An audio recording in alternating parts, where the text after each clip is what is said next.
there's no, sorry, I'm tripping all over my words, but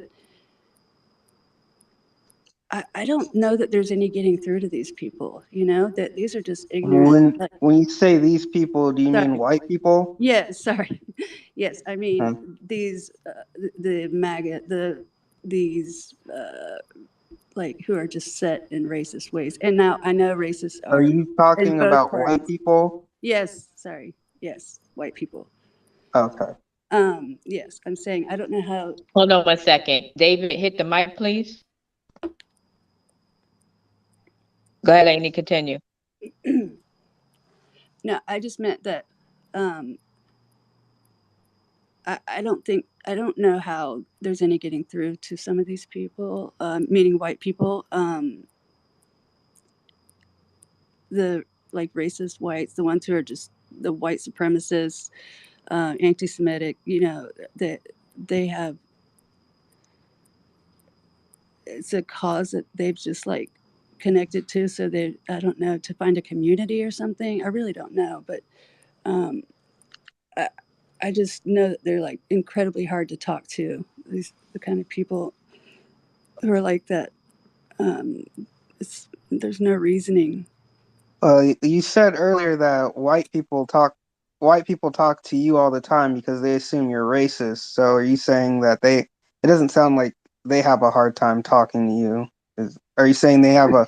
No, It's hard for non-white people to talk to them? no, no, no, no. I hear what you're saying. No, what I meant was, well, what I'm referring to is like, not. I, I don't know. It bothers me that racists always talk, will say racist stuff in front of me. I always call them out for it, and I'm just saying the people when I this I'm referring to like,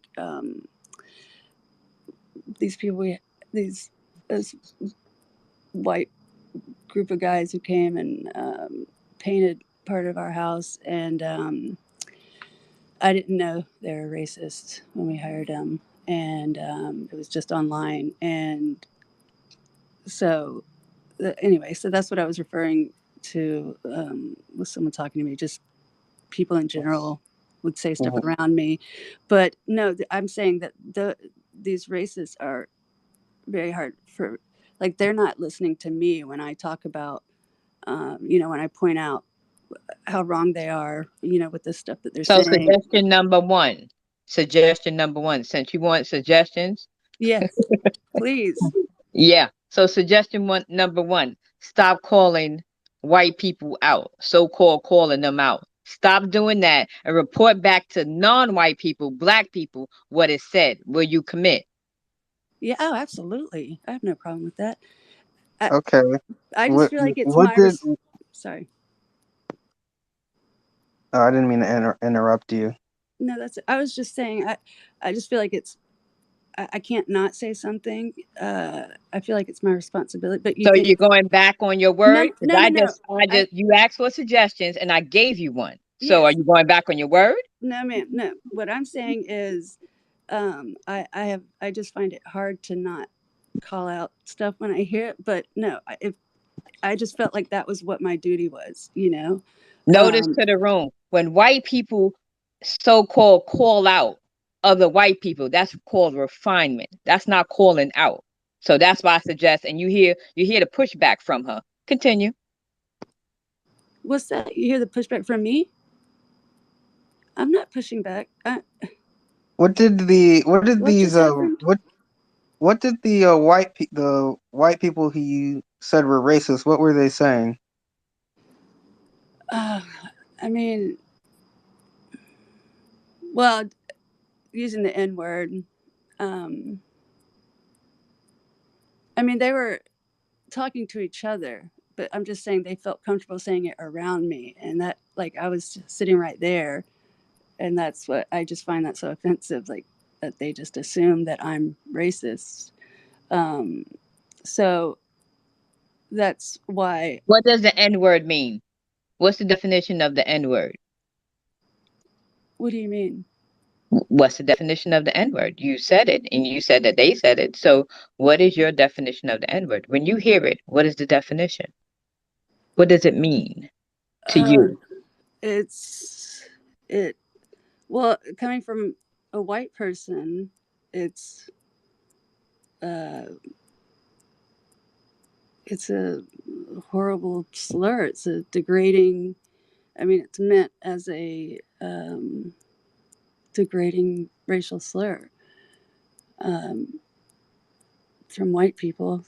I, I, yeah. But I mean, I'm just saying. I was saying what I was used to doing in the past. That I always felt like that was my duty, was to call people out. But if you're saying that I shouldn't do that, then yes, and then I won't. I mean, I just What happens when you call another white person out? I mean, I guess what do you mean when you say you call white people out? I just if I hear racist stuff, I just tell them they're wrong, or just like point. I mean, it's just usually a conversation. I don't know. I'm trying to think of. It hasn't happened that recently. Let's see. The last time was probably those painters, and um, well, I told them they had to leave. I didn't want them here anymore, but I told them I wouldn't have worked with them if I knew that they were racist. And of course, they say they're not racist, even though they say this stuff. Um, and then they say I'm a race traitor and an N lover, and that kind of horrible stuff.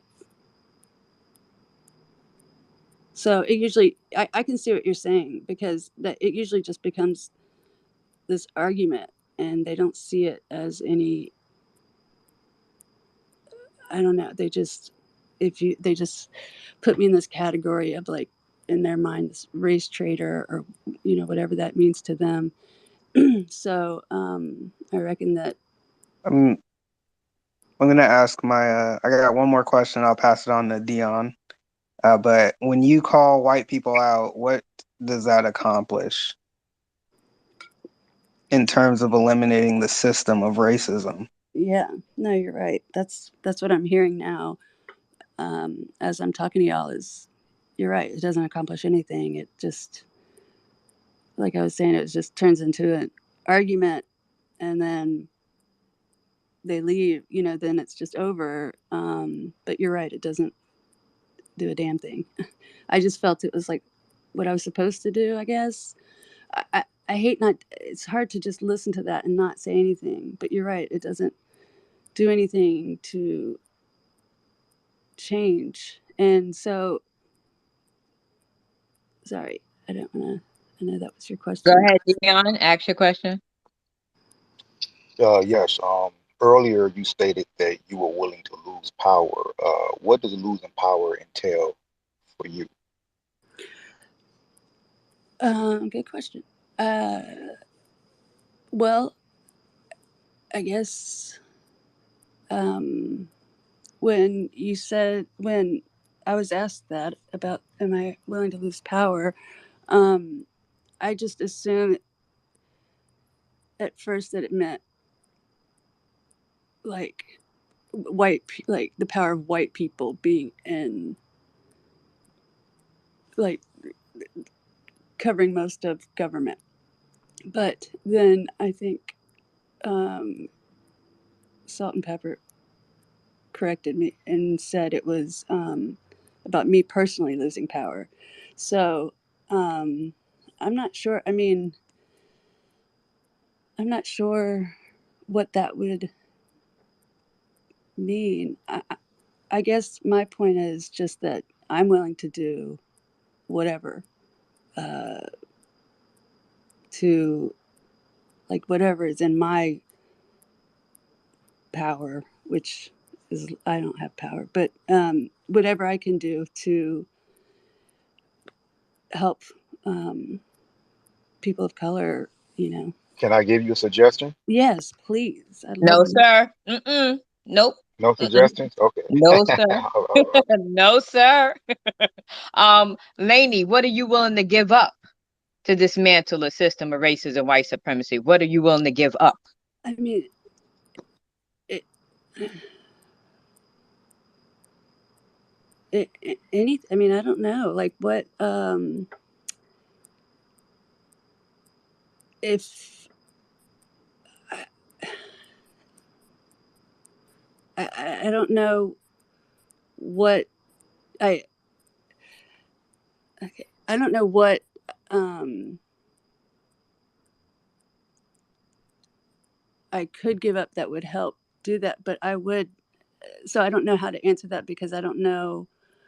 I think maybe I'm confused about that part. Like what I could give up that would help, but I can't think of what I wouldn't give up. I mean, I would. Um, I, well, I don't know what like physical kind of things or like rights of mine. Is that what you mean? You could answer the question any way you see fit. Okay. I mean, I'd honestly be willing to give up whatever was necessary, whatever would help. I mean, I'd be happy to do that. I just don't know.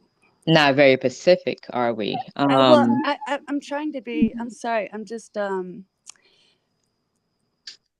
mean, I'd give up. Yeah, my car, my uh, like money, or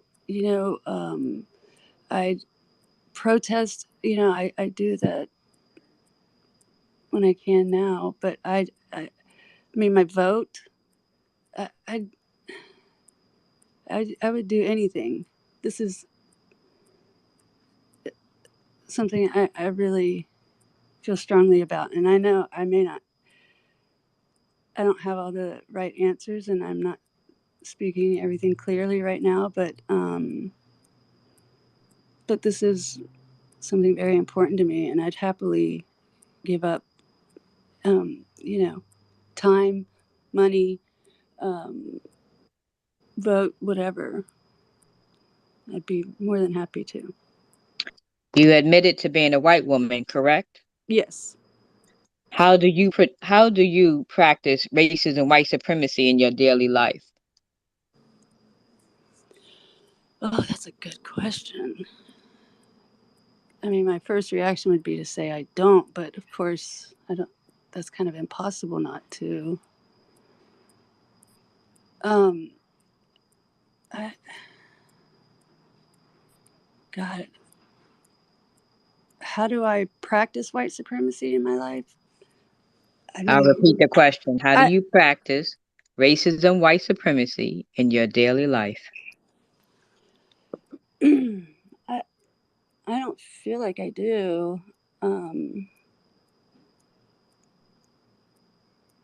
I'm thinking. I'm not evading. I'm just thinking about the question. I mean, I definitely don't intentionally do anything. I don't believe I do practice any white supremacy or racism, but there is, since America is white supremacist basically as a whole, since inception. I mean, that would, I think, like, I've thought about that before, like how I've, I don't know, like cops let me get away with, when I used to get pulled over when I was younger, um, they let me get away with a lot, um, and not saying anything about that. I feel like maybe that was questionable of me. I don't. That's a good question. I'm gonna have to think. I want to think about that more, and just in my life in general. Um, I, I mean, I'm disabled and a mother of one son. I mean, I don't know. I don't think that I do. But I also feel like it's maybe white people can't be good judges of that, you know? So I would be interested to see what someone else looking at my life would think about that. Because I try to be conscious and actively, like, it's not really I mean, it's just a natural thing. It does, I don't know. Sorry, no, okay, I'll leave it at that. Sorry. I don't mean to take up too much Negro time. Ray, go ahead. And then Kwaku. Thank you to the host. Can I be heard? Yes, sir. Yes. Yes, Miss Griner. Have you observed any evidence that white people collectively are going to stop practicing racism, white supremacy? No. Okay. So, what is it that non-white people have to do collectively in order to compel white people to stop the practice of racism, white supremacy? I mean, it's such a great question. And I don't know. I think about this all the time. But I don't know that there's any getting through to the people who still are racist. You know, I don't know. I don't think there's anything Black people can do because Black people aren't doing anything wrong to cause it. You know, it's just, I think what has to be done is forced on these white people is, you know, changes in law and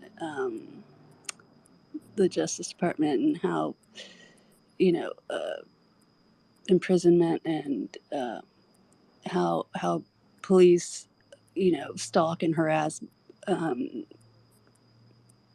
neighborhoods with more people of color. I feel like that stuff has to change. I feel like change has to be forced on these racist whites. I don't know. I mean, that it's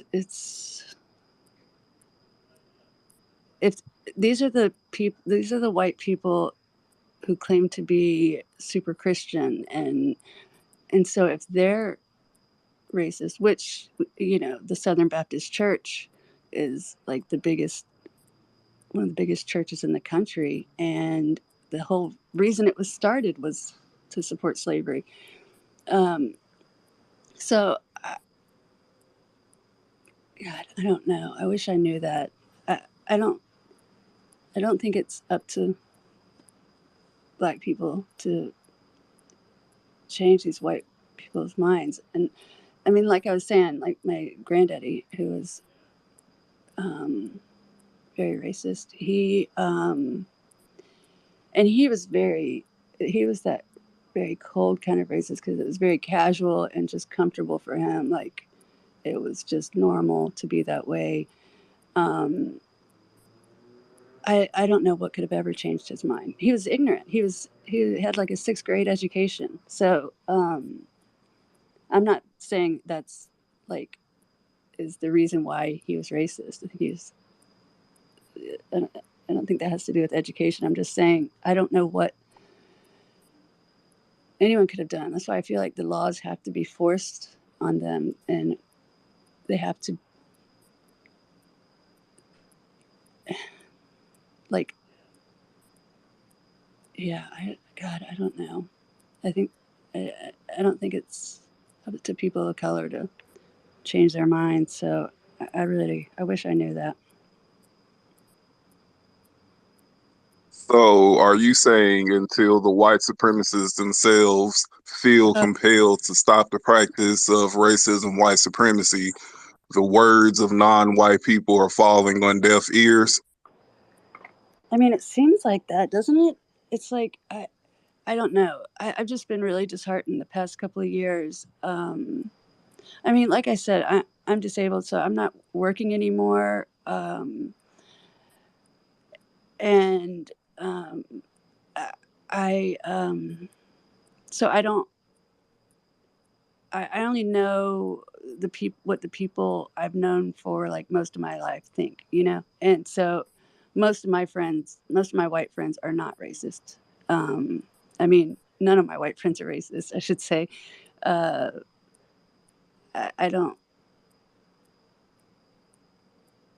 The last non-racist Republican friends I had are all Democrats now.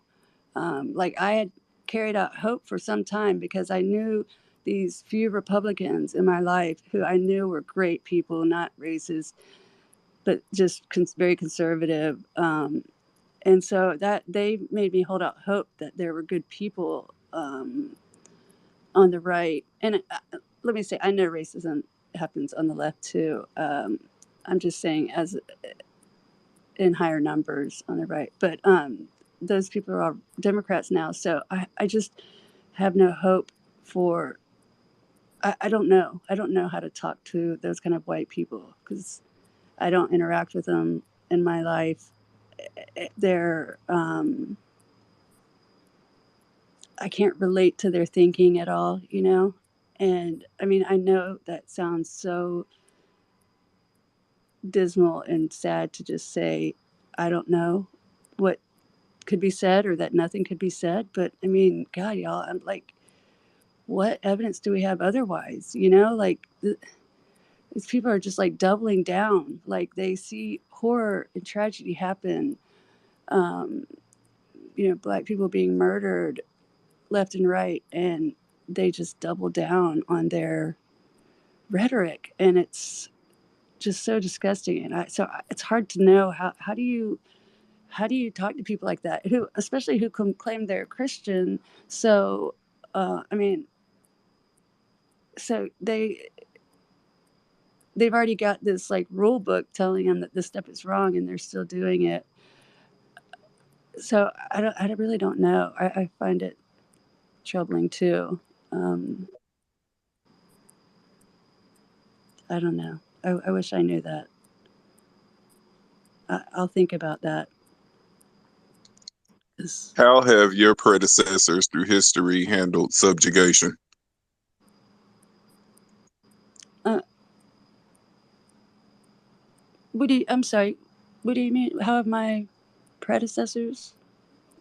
Like, How have other people who would now today be classified as white handled subjugation throughout history? oh, good point. Uh, I mean, how have white people handled subjugation? Like, I don't know. What has there been a lot of white, like slavery? You mean, like in that terms? I mean, like in terms Subjugated of by a force greater than themselves. How have okay. white people throughout history handled subjugation under a force greater than themselves? I they freak out, kind of, don't they? I mean, they. Uh, Are you being truthful there? Are you being truthful? me?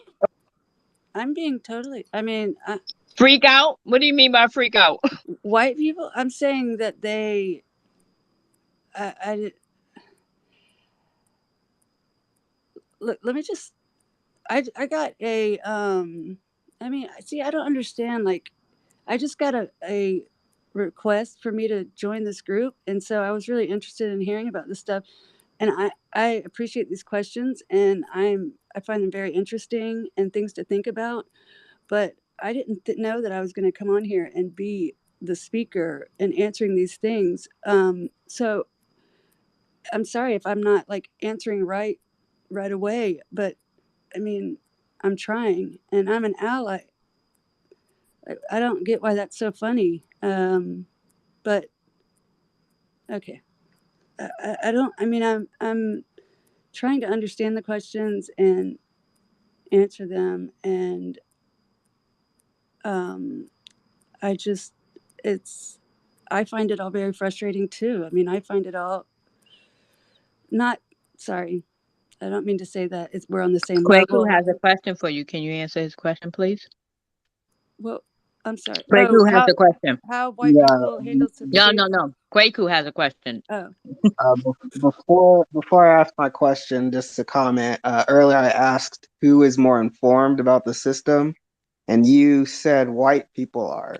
no. So I don't What? understand what a white person can learn from non-white people, victims of racism, white supremacy, about the system of racism, white supremacy. My question is, what is the difference between a white person and a white supremacist? Okay, so about what you said first, I thought you said who understands white supremacy more, white people or non-white people. So I thought you were saying like who understands the effects of white supremacy. So I said white people know what they're doing, but people of color, non-white people would they feel this stuff, and I said non-white people understand it more. So I don't understand No, why. notice to the room, to the non-white people in the room. Like, My question was, which I stated twice, repeated twice for clarity, was who is more informed about the system of racism, white supremacy, what it is, and how it works? Lainey responded that white people were more informed. no, So okay, well my that's not. Can I? Let me just. Sorry to interrupt. Go ahead. I would like you to answer my question about what is the difference between a white person and a white supremacist? Okay. Well, I just want to. What you said before, that I just misunderstood what you were saying. I mean, obviously, I don't think that.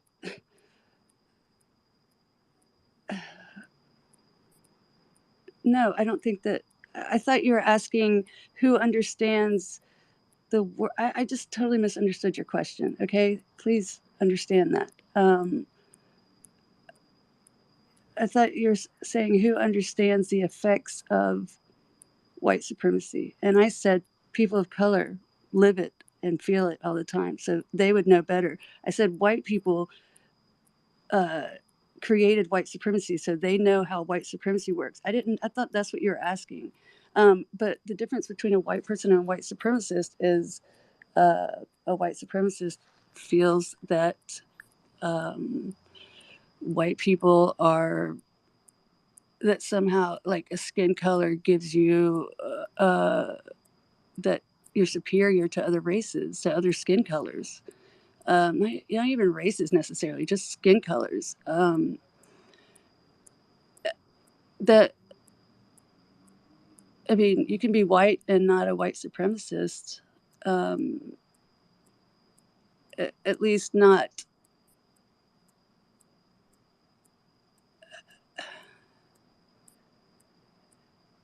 I'm. I mean, as in like. I know I live in a white supremacist. I'm white and live in a white supremacist uh, nation, and so I don't know. I don't know if that means it can. Can I be totally? I mean, I'm not a white supremacist. I don't believe white people are better than.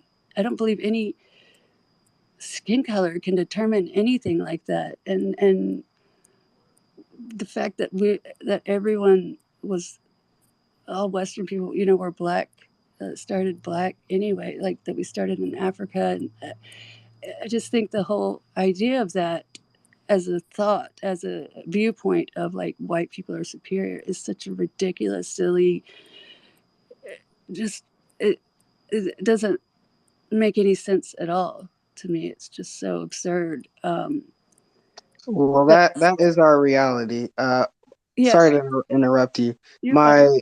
My I'm gonna give you my definition of racism. I don't know if it was stated. Okay. My definition of racism, white supremacy, which is a global system of people who classify themselves as white and are dedicated to the abuse, subjugation, inferiorization, and domination of all people they've classified as not white. Do you agree with that definition? Sorry, Yes, do you believe that definition is accurate? the definition is accurate. Yes, that sounds like what white supremacy is. Is that what you're saying? Yes. That's yes. I am not a white supremacist. Okay. I'm gonna go ahead and I think reverse racist was next.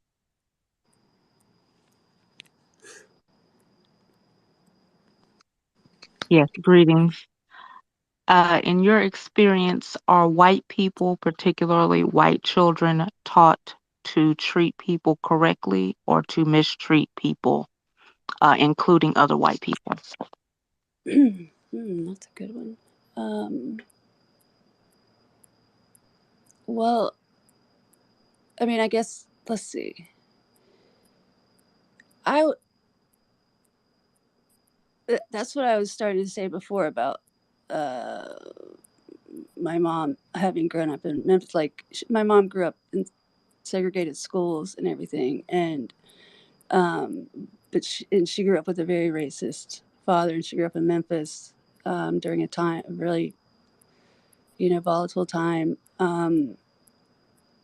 And she's not racist, and she has always taught me not to judge people, or not even to judge, just the idea. No, I mean, I was taught to treat people well, um, and I was just always like, skin color was just never a discussion in my house like that, like how it is in some white houses. Like there was never the degradation of other races, or or certainly never anything about white people being, I mean, anything. There was just nothing about it. We just didn't talk about race like that. That was in the, I mean, I grew up in the late 70s and 80s. But but other white people, I'm not as sure about. And I think there's, I mean, obviously, not obviously, I shouldn't say that, but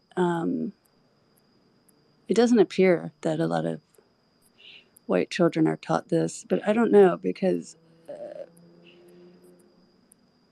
sometimes you hear about racists coming from, very um, non-racist families. So I wonder about that, how that happens. But oh, sorry, you asked me if white children are taught to um, treat other people with respect, right? Um, and Treat people, I'm sorry to interrupt, treat particularly other white people correctly. So not in an abusive way. um, like I don't.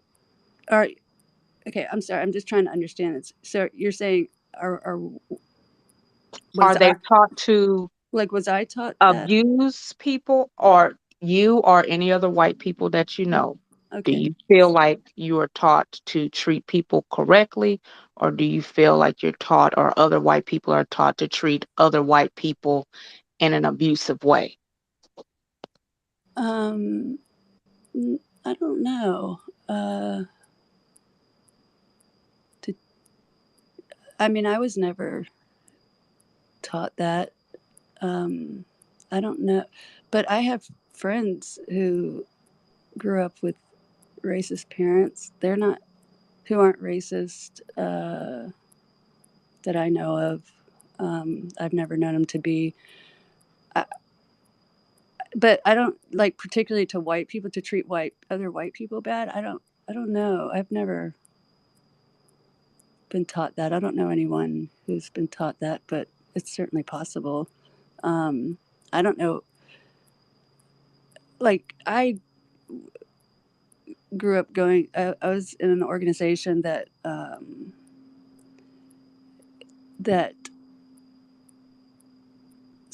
when I was 11, I went to a summer camp in Norway that had kids from all over the world, like Turkey, Nigeria, and Sweden, and America, and Mexico. It's like there's 11-year-olds from 12 different countries there, and you stay for a month. And so I went to a few of those camps, and I feel like that really helped me see people like from all over the world, like understanding. It helped me understand people more, maybe have more open mind because I met people from all over the world, and we were just all kids, and we were all the same, basically. Even when we couldn't speak the same language, you still just kind of play the same. And so that was the point of this organization, and the point of it being 11-year-olds. And so I sent my son on a similar camp, and so I know that I wasn't taught to. I mean, I certainly wasn't taught to treat anyone badly. Uh, I mean, I was never taught that, or I never was taught anything specific about how to treat white people or how to treat, it was just like you treat everyone with respect. I grew up in a very Southern family, just say yes, sir, and yes, ma'am to everyone. And so, no, I was never taught that, but that's interesting. I wonder if that. Just in the sense of time, Mr. Yawu, go ahead.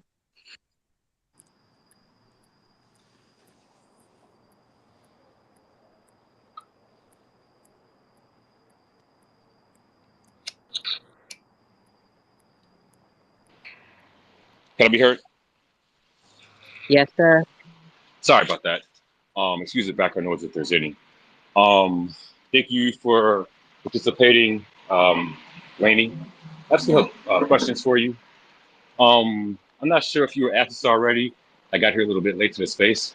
Um, for clarification, are you a white person? Yes. How do you know you're a white person?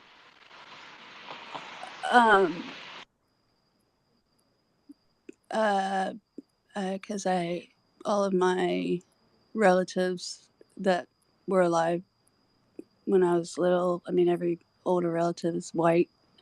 So, certainly for many generations, we have been. And then I did do a DNA test, one of those genealogy things. But I knew I was white as a kid. I mean, I don't know. That's an interesting question. That's really interesting. It's just not.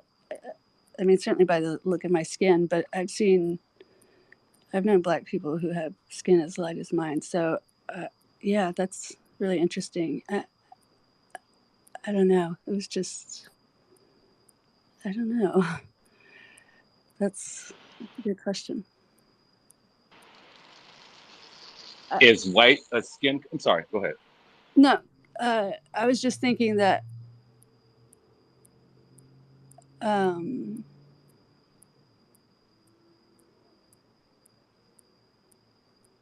I was just trying to think of when I was first called white. I can't think of that. But I grew up, with a single mom, and we lived in apartments with had lots of single moms. It was the 70s, and it's like single moms were huge then, and my apartments were very had people from all over there, and so since I was a little kid,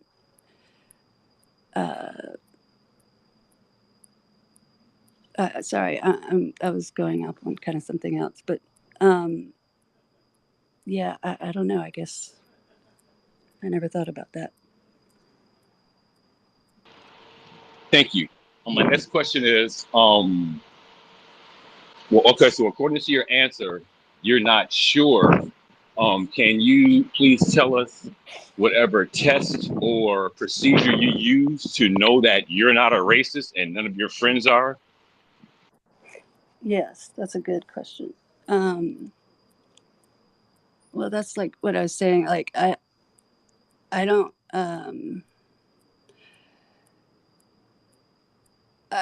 My test for myself. I mean, I don't have racist views. I don't have any notion of white people being any like. Let me gather my thoughts. Uh, I just don't have any racist views. I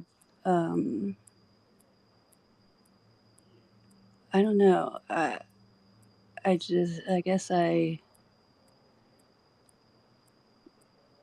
would always want to believe I'm not racist. I think I was very ignorant when I was young, and but I've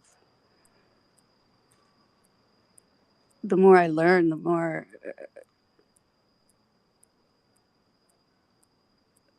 the more what is the word I'm trying to say? Like the more strongly I feel about being the antithesis of that, like of being racist. And I mean, I'm sure I have learning to do and ways to grow, and I'm always looking for ways to do that. And I've just I make efforts to learn from Black people, Black Americans, ways I can, like I know I say the wrong things sometimes, or I guess I look at that I'm not racist because I actively try to end white supremacy, and end this. I I vote for change for Black Americans, and I don't support any white supremacists. Oh, my friends, how do I know they're not racist? That's a good question. I mean, because they've never said or been racist in front of me, and these are other people who are also very actively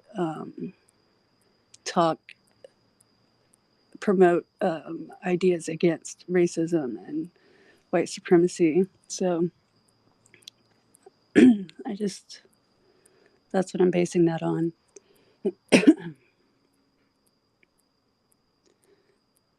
Go ahead, Devils. Yo, what's going on, room? What's up, Laney? I had a question real quick.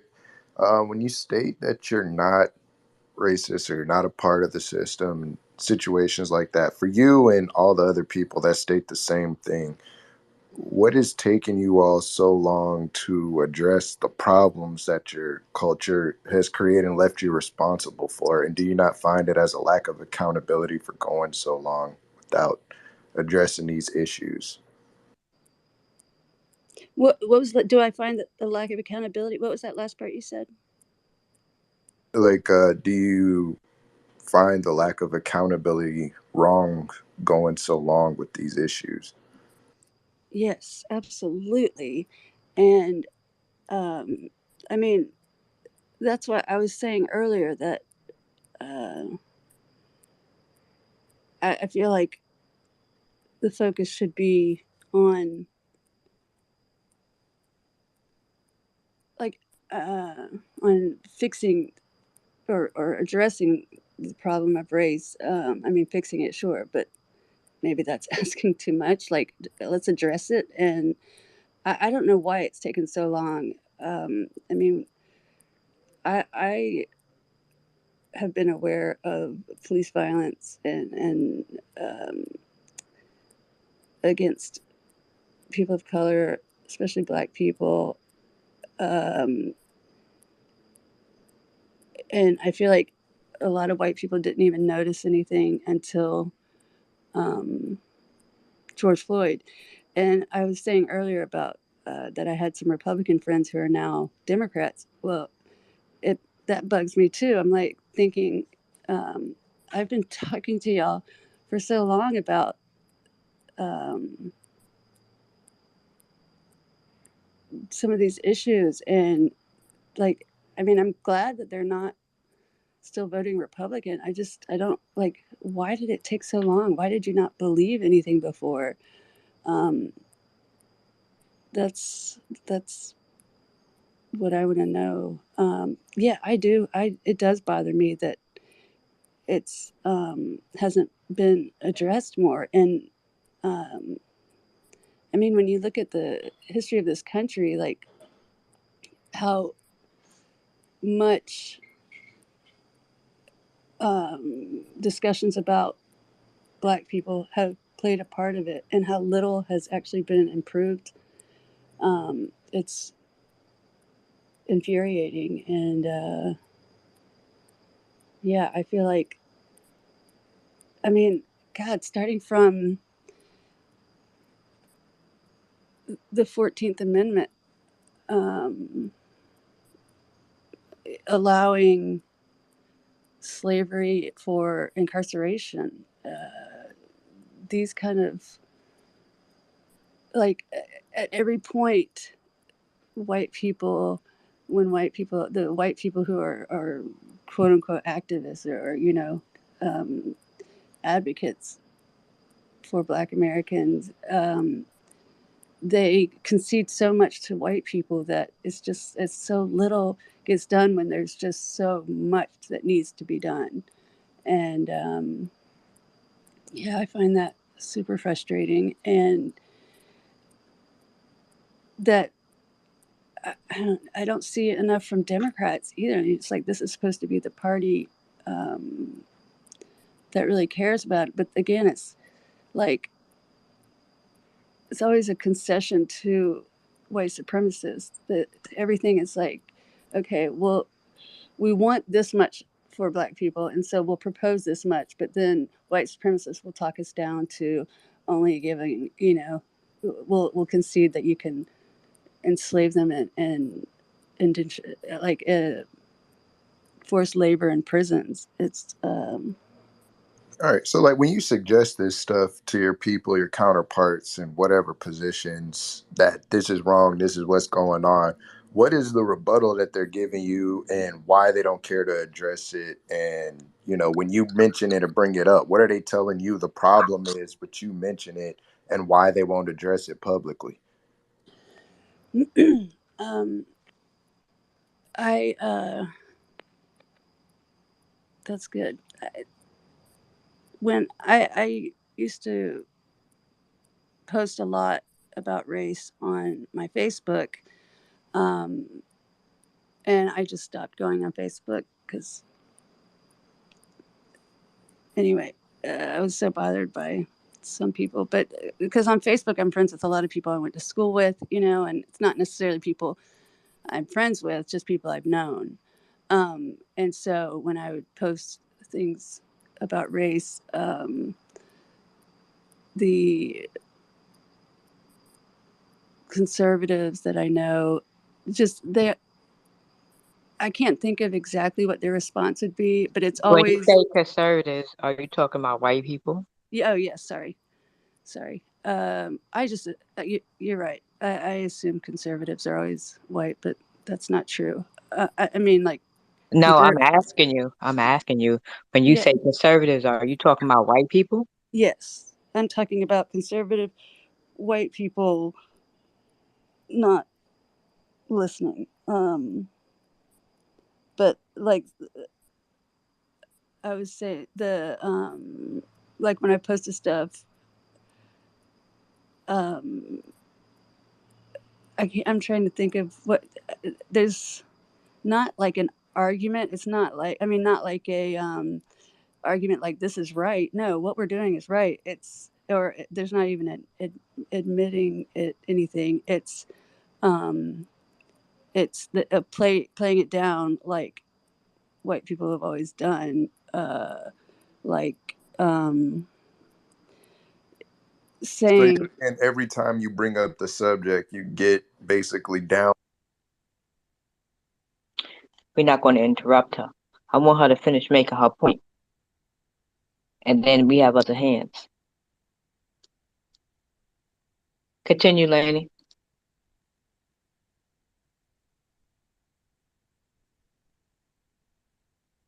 Your mic is muted. sorry, this is about lupus. This is not about my interest in it. I completely forgot my train of thought, what I was saying a second ago. What was that last question about? Oh, what white people say in response to me posting about these things, right? Um, so yes, usually the response um, is something about, let's see, let me try to think of a specific example. Like, okay, here's, if I post, like, posting stuff, I've been posting stuff about police killing black people for years, and responses I would get would be, they'll, like, a white conservative, or I don't even know conservative, just a white person would comment with some article showing some black on black crime. That's what they love that's what these white people love to do. Or just about just some random article about some crime committed by a black person. Like anything said in defense, or, yes, in defense of black people in these situations with police or something, then these racist white people would always comment and say, with another article, like totally unrelated, as if Hold on one that. second, Laney. Hold on one second. Casey, can you hit the mic?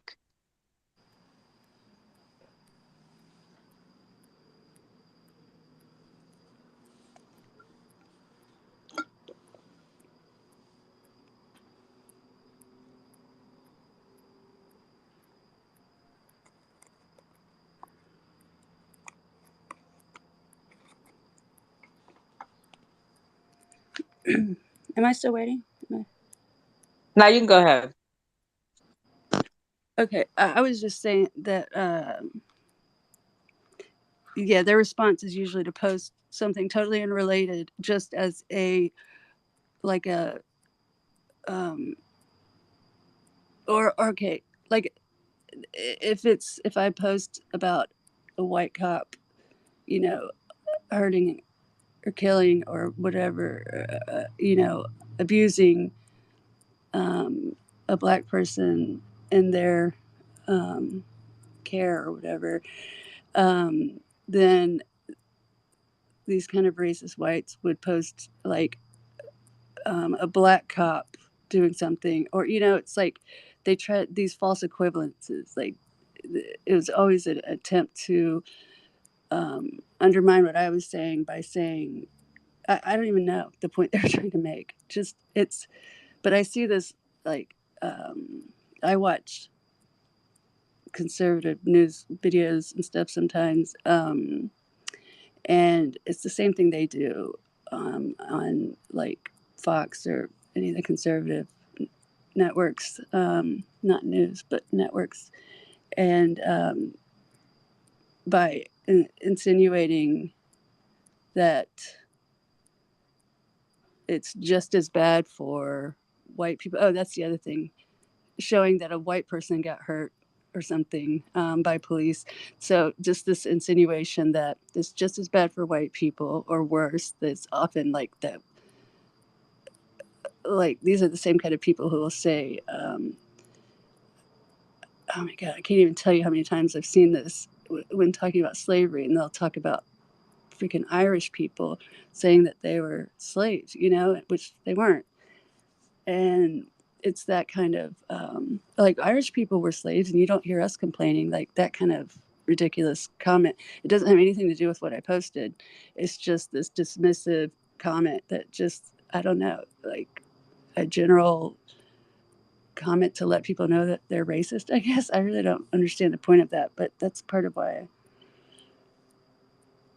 stopped being on Facebook. Okay, just for sake of time. Go ahead, Kwaku.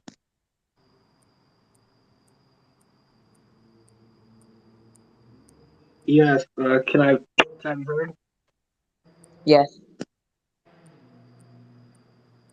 Lainey, would you say it's accurate to say white people would rather make non-white people comfortable under the system of racism, white supremacy, rather than eliminate it? That's very good. I think that's an excellent way of putting it. I hadn't thought about that, but that does seem to be, oh shit. That does seem to be the case. I mean, like I was saying with every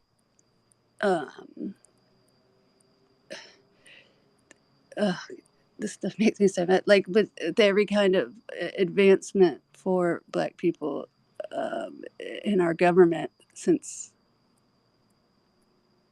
the slaves were first brought here,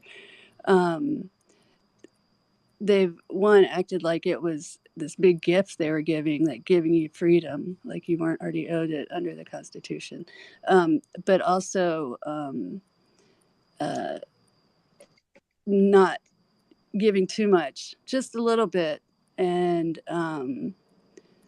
but also limiting these other parts, like when slavery ended, but you can be an indentured servant on the same land where you had worked, and now you don't have anywhere to live, or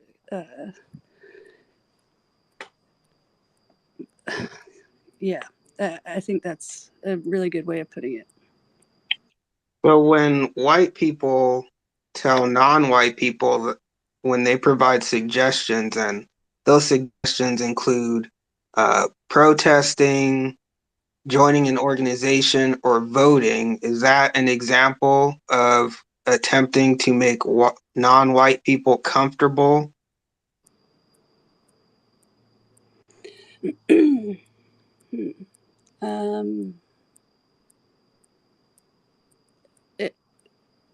Okay, you said is voting and protesting an attempt to make, is that what you were saying? Is that an attempt to make Let non-white people? let me rephrase my question. Okay.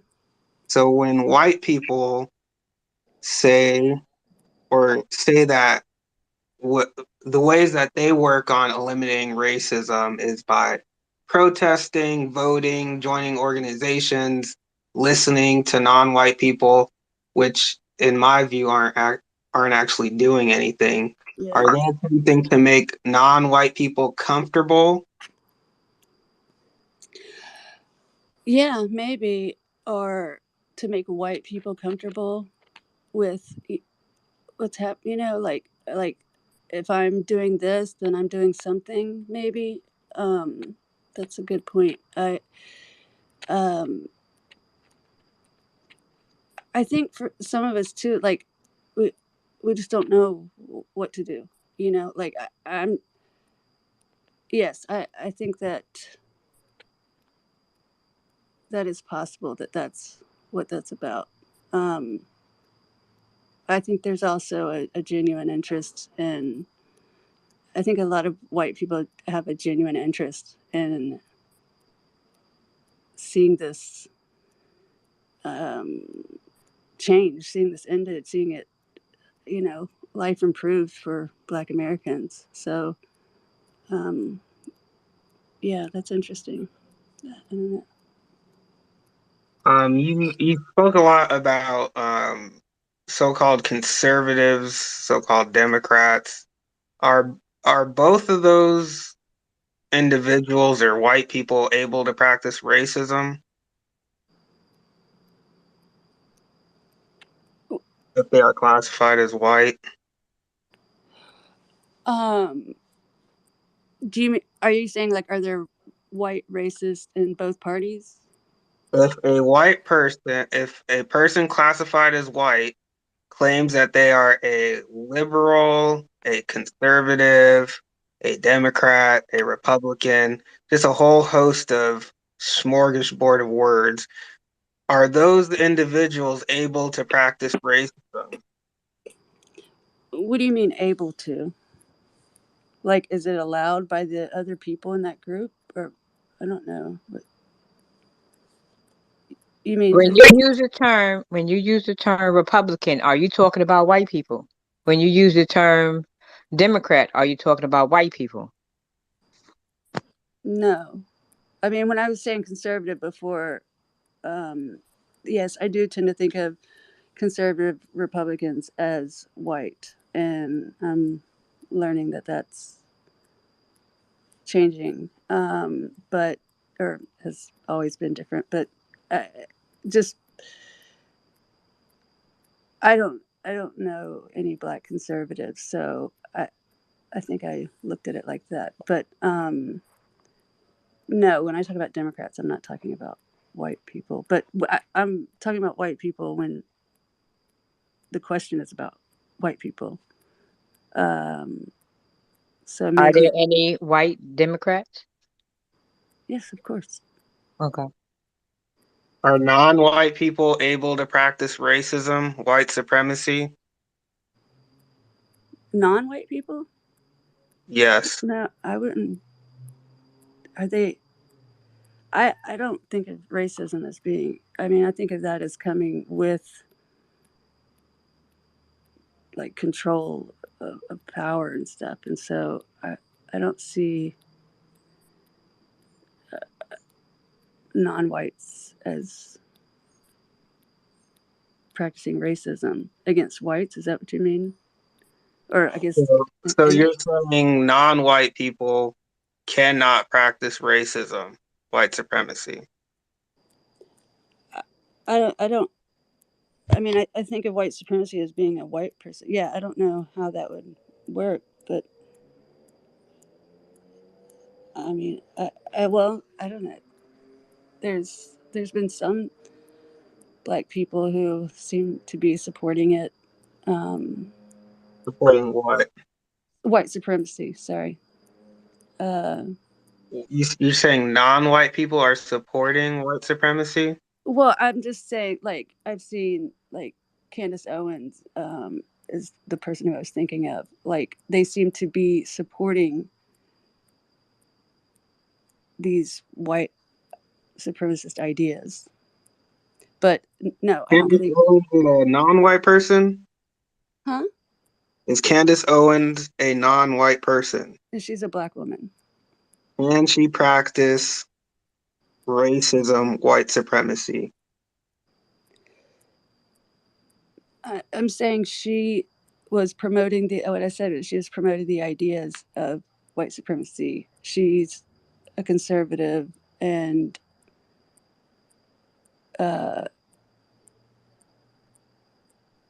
is anti Black Lives Matter and that kind of.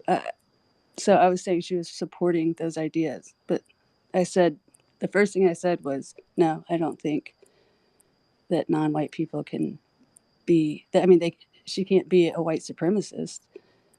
So then would it be accurate to say Candace Owens is repeating the numerous things the white people who practice racism have said? Yes, that's what I was saying. She was promoting the ideas of white supremacy. I don't. She's not. I would never call her a white supremacist. Okay. Is Candace Owens a victim of racism, white supremacy? That's a very good point. Yeah, probably. I mean, yes. I mean, that's like, yeah, that's a great point. I hadn't thought of her like that, but I should. I mean, I get angry when people call Sally Hemings his wife. I can't think of Thomas Jefferson. That when they call her like that was a like she went into it willingly.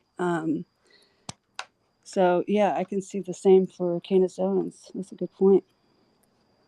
So when a victim of racism, a non-white person, says something like "white lives matter," who is most to blame for that statement?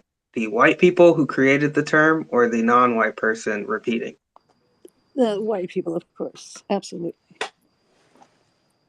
Okay, I have two more questions, and then I will go ahead and. Okay, can I just need to use the bathroom really quick. Can I just take a second? I'm just going to turn the microphone off. Well, hold on. I'll wait on that. Just give me a second.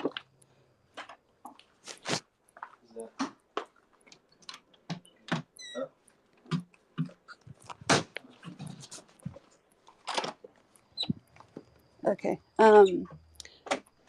Sorry. Go ahead. Are white people liberal in their conservation of the system of white supremacy?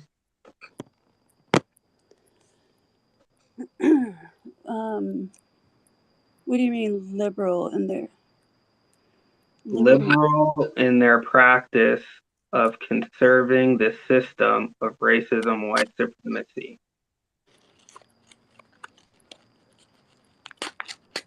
And what do you mean by liberal in this sense? Like, as in like the political way of liberal, or like as in liberally? I'm just trying to clarify what you're saying. What's your definition of liberal? Me? Yes. Well, that's what I'm saying. If it's the word is different than the political view, right? So, like, as the word, I would say,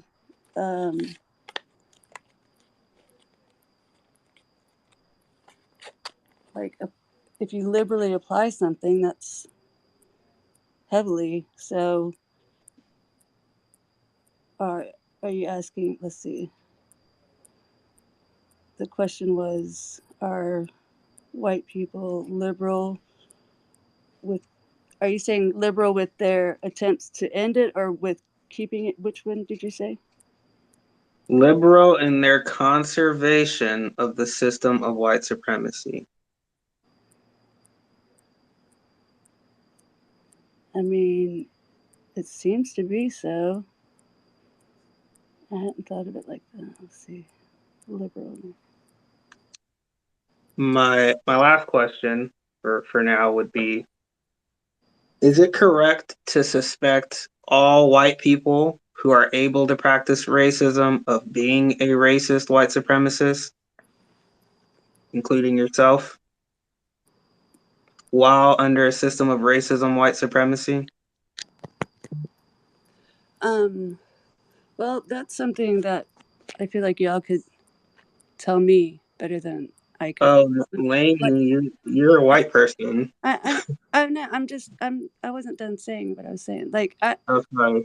no, I know. I'm saying, this is something that it's like saying I'm not racist. I mean, I certainly don't think I am. I don't practice racism, but yes, being a white person living in a white supremacist society, I mean, I know I have white privilege. I know I have benefits because I'm white.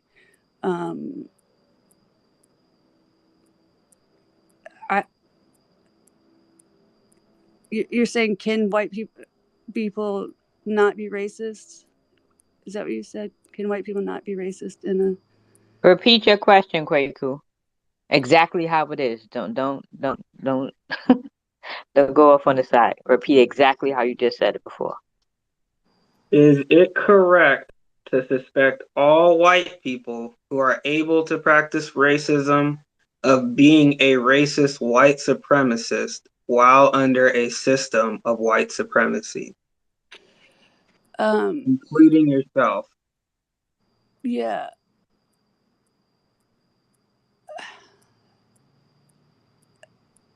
I don't. Again, I don't think I'm racist, but should I be assumed to be racist?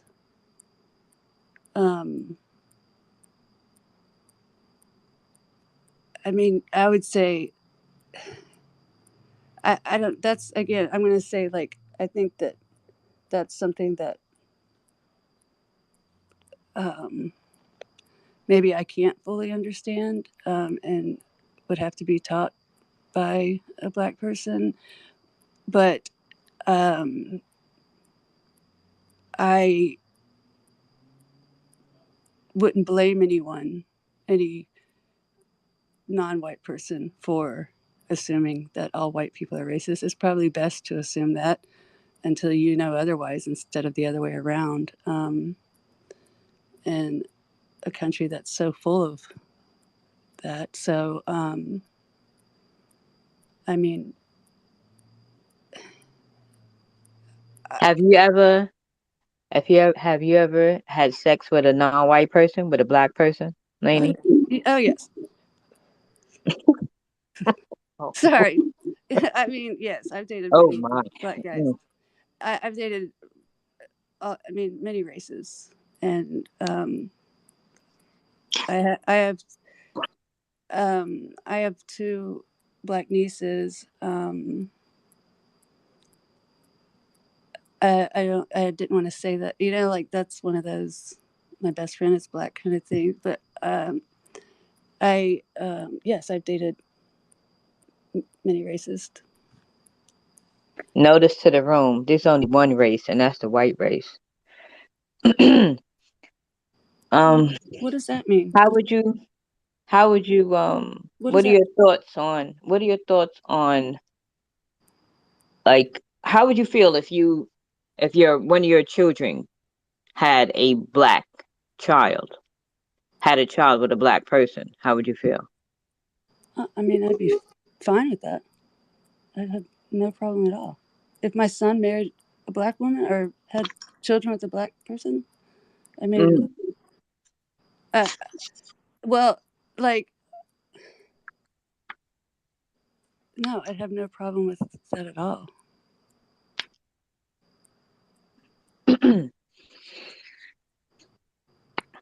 What's your favorite TV show? I mean, I have a lot of them. Give me three. Okay.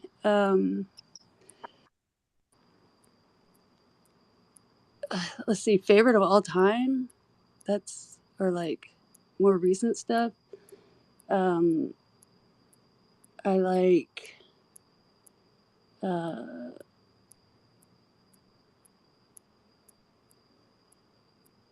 I forget the name. Sorry. I'm trying to think of what I'm watching on HBO right now. Insecure is really good, and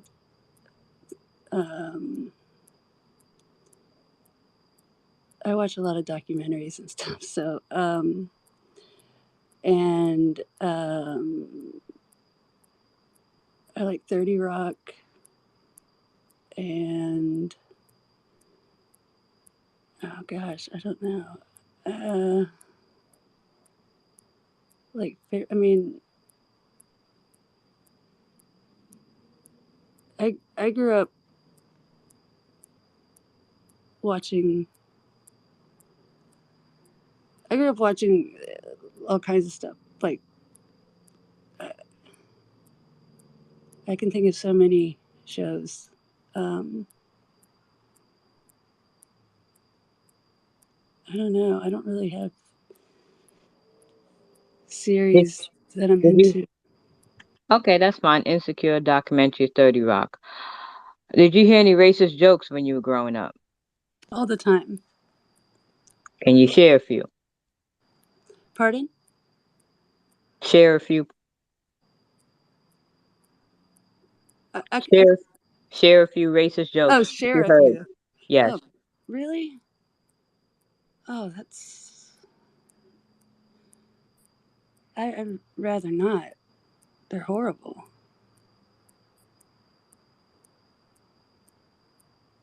You, really? You want me to tell them? I I, asked the question. but I don't feel comfortable doing that at all. I don't. I don't want to repeat those things. I mean, they're stupid anyway. They're just.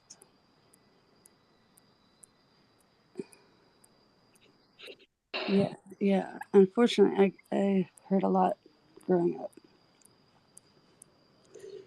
I'd really rather not say that, if that's okay. I mean, I don't. Okay.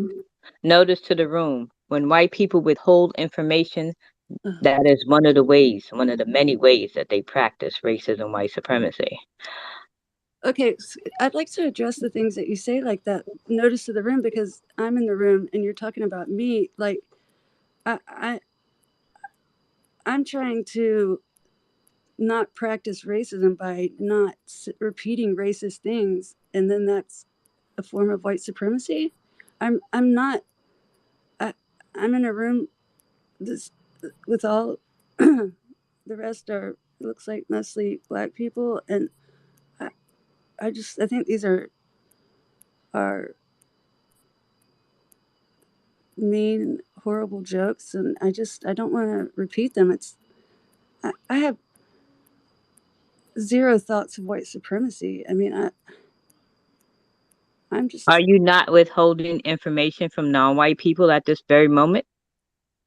I'm withholding racist. You want me to say racist things to non-white people? Like that's not. Is that withholding, or is that just being like? I asked you a question. You said no. That's fine. I didn't say. Okay. You're not. I didn't say no. I won't respond to you. I said I'm not You're not comfortable. sharing the jokes. We're having too much back and forth. Either going to share information or not. I'd rather not. Okay. Continuing. Kweku. I mean, Yahweh. You got another question for? Can I ask something really quick? If that's oh, go ahead. I'm sorry. Can I be heard? Yes, sir. Thank you. I was listening earlier, and the idea of making non-white people comfortable can be more applicable instead of being, I guess, forthright or blunt about the practice of racism. The idea of making blacks comfortable instead of whites ending the system. Mm-hmm. My question in relation to that is, in your opinion, do you think that white people having sexual activity with non-white people is a form of comfortability?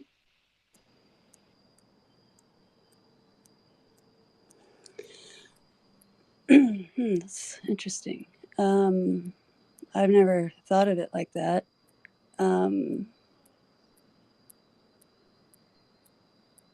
I mean, I think it's about attraction. I mean, like for me personally, when I've dated outside my race, it was people I was into, just attracted to, and we hit it off. Or it wasn't, I mean, of any race, and I never thought of it like that. So I don't know if like that means I could be subconsciously, like, not knowing that that's what I was doing. I don't know if that's what that could mean. I never thought of it like that. Um, but I mean, I agree that that's the overall attitude, it seems, of white people um, in this country, is to appease more than please, more than really like change anything. Um, but I mean, it was just people I was attracted to. Uh, the groups that I hang out with were very mixed. There were different kinds of people, the people I worked with. Just I don't know. I certainly never thought of it that way, but that's interesting, food for thought. I mean, this is the kind of stuff I would like to learn. Again, I got a message in my Twitter asking me to join this group. I didn't know what it was. I just thought it was something I could learn from. I think this is very interesting, and I've enjoyed this. It's broadening my mind, and I'm learning that, again, as always, that I don't know nearly as much as I think I do, or maybe don't fully understand, I guess, is um, the impacts of the things I do or say, or, but I certainly never thought of dating anyone as making either of us more comfortable. Okay, I see what you're saying. So is it making me more comfortable? I mean, are you saying like dating outside your race makes white people feel like they're? No, I didn't mean to cut you off, but no, I'm asking you, in your opinion, do you think that white people, in particular yourself, white women dating, quote unquote dating, or having sexual play with non-white people could be a method to make non-white people more comfortable with the practice of racism that is put on them by people classified as white? Um, I think that's an interesting thought. Again, that never occurred to me at the time. It was just like any white guy I dated it or was with. It was just um, people, whoever I was attracted to and hanging around at the moment. And for whatever reason, I've dated girls before, um, and I consider myself to be mostly straight. So I don't know. I never thought of it as like that. It was just more of like I was young and just dating different types of people. It wasn't like a conscious choice to date. I'm going to date this Black person now, or I'm going to date a Filipino now. It was just, the person I was with at the moment. That never occurred to me, but I find that very interesting. And I mean, do you think that that's something that could be done subconsciously? I have a question. Why would a slave master be attracted to a slave?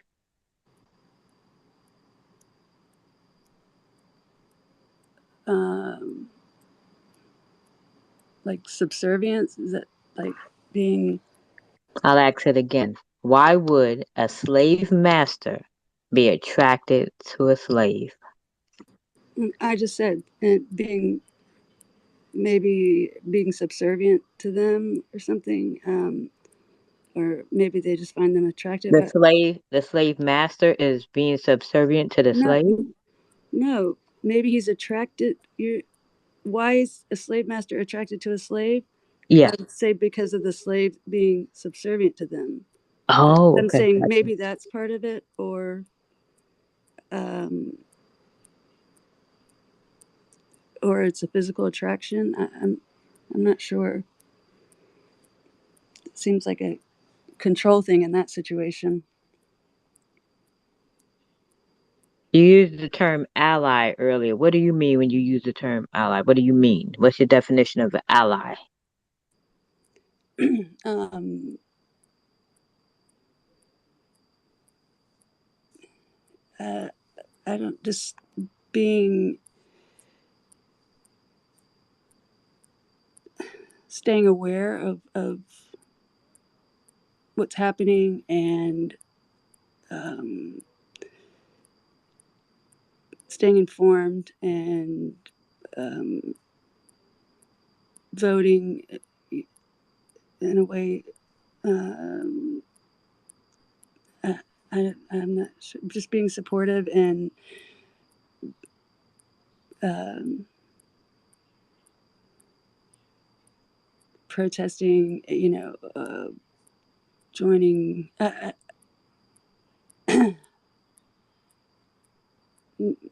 being anti-racist and not accepting racism around them. That's how I always looked at talking to the racists around me, is not accepting racism in my presence.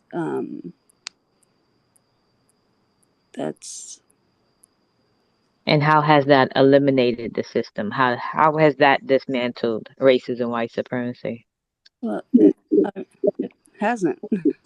Hmm. You mentioned earlier about racist relatives. I think you said a grandpa and some other family members. With those family members, do you celebrate holidays? Thanksgiving, Christmas, New Year's. Do you celebrate holidays with those family members? No, my the most of the racists have died out now. My grandfather and others, but no, I'm actually on the outs with my aunt, uncles, and cousins over this very thing, and I haven't been to Thanksgiving in a few years. Um, and we were just talking about that they're getting ready to plan it. My mom has Parkinson's dementia now, and so we're planning all that, like planning the holidays. And I mean, I'm not going to be there because these. I've had lots of heated discussions with them about it, and no, we're on the outs. I don't talk to them. I just went to the funeral of one of my cousins, but that's the only contact I've had with them.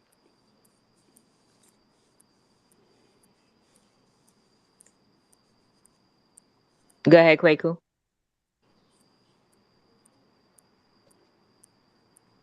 Going back to white people having sex with non-white people. In your opinion, is it possible to be a racist white supremacist and still have sex with non-white people? Yes, I do think so. I think that's the case with slave masters, slave owners having relations with slaves. Yes, I do think that's possible. I don't think that dating outside your race or having friends outside your race means you're not a racist by any means. Or even, If oh, sorry. no, I was just saying, even family members. I mean, I just don't think that has any. Okay. So, if, in your opinion, if non-white people stopped having sexual intercourse with people classified as white, what do you think white people, how do you think white people would respond?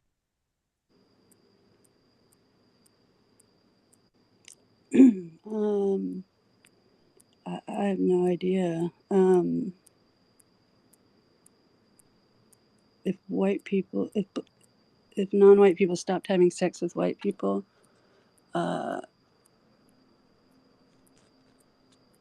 like, I mean, I don't know. I don't think. I mean, I was about to say I don't think there would be this big talk about it, but God, there probably would be. I don't know. I've never thought about that. I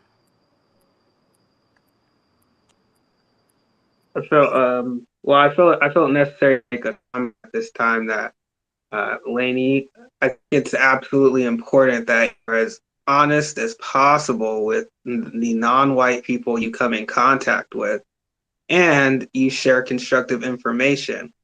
I don't see any value in having a white person in contact with non-white people if they are not sharing constructive information. The white people who come in contact with non-white people and just listen to them talk does absolutely nothing to end the system of racism, white supremacy.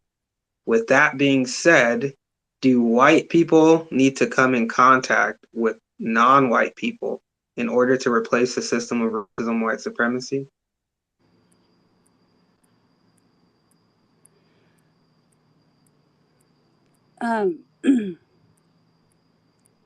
It's just the first part that you said. If can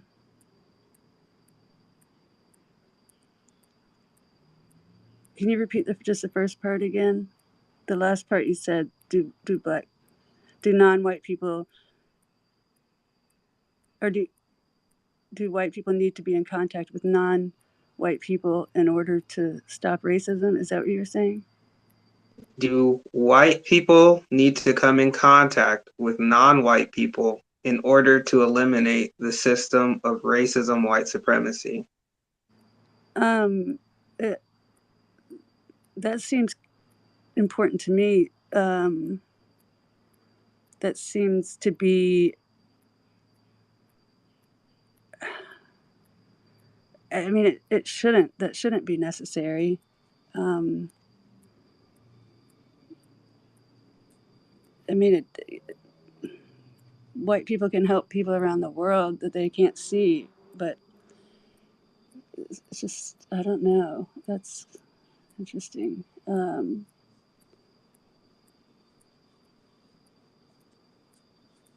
I, yeah, I mean, I don't think Hold on one second. Wait, hold on one second. Idelette. Can you hit the mic, please?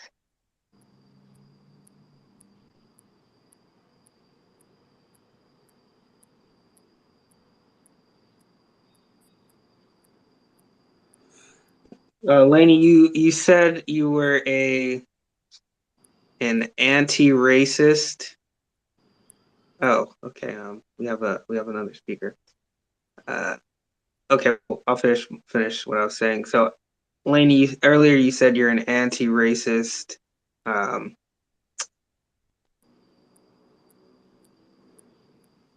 I'm I'm not really sure what that is or what does an anti-racist do? I said that's what I try to do. That I think the question then was about what I do to be an ally or something to that effect, and I think I said trying to be, anti-racist, and anti-racist means to me just unaccepting of racist in my life, or racist, like not accepting it in my house, not teaching my son otherwise, how to treat people and how just about how racism began in this country, the origins of all of that, speaks so much to where we are today. I mean, being non-racist is how I see that, I guess. I don't know if something happened, but Idelette, can you hit the mic, please?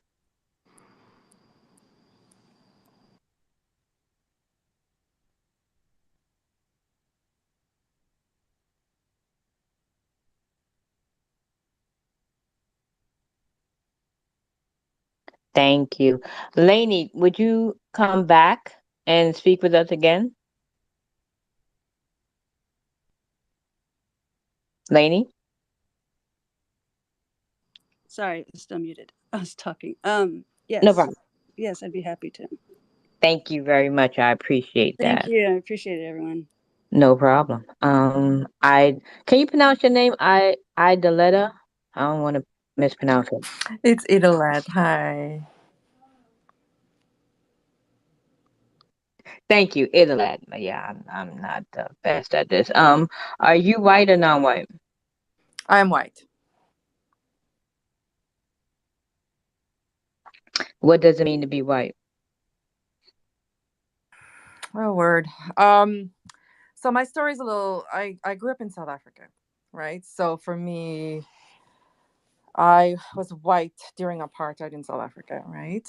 Um, and so that white consciousness was, I guess, embedded from the beginning. I didn't become aware of my whiteness later on in life. I was pretty aware of it from the time I was born, because in South Africa they literally stamped white onto my birth certificate, right? And so for me, I've been grappling with what does that mean. And I jumped on here. And so I actually literally wrote a book called Recovering Racists. And this was grappling with that, realizing I grew up on the wrong side of history. And what do I do now as a white person? How do I live an anti-racist life, right? And what does it mean more than just what does that mean in a very daily basis, but also understanding our collective story as humanity together, right? That what we did in South Africa was connected to what was happening in Canada, where I live, with Indigenous people, and was connected to what was happening in the US. And as I've been studying it, realizing just how connected all of this was.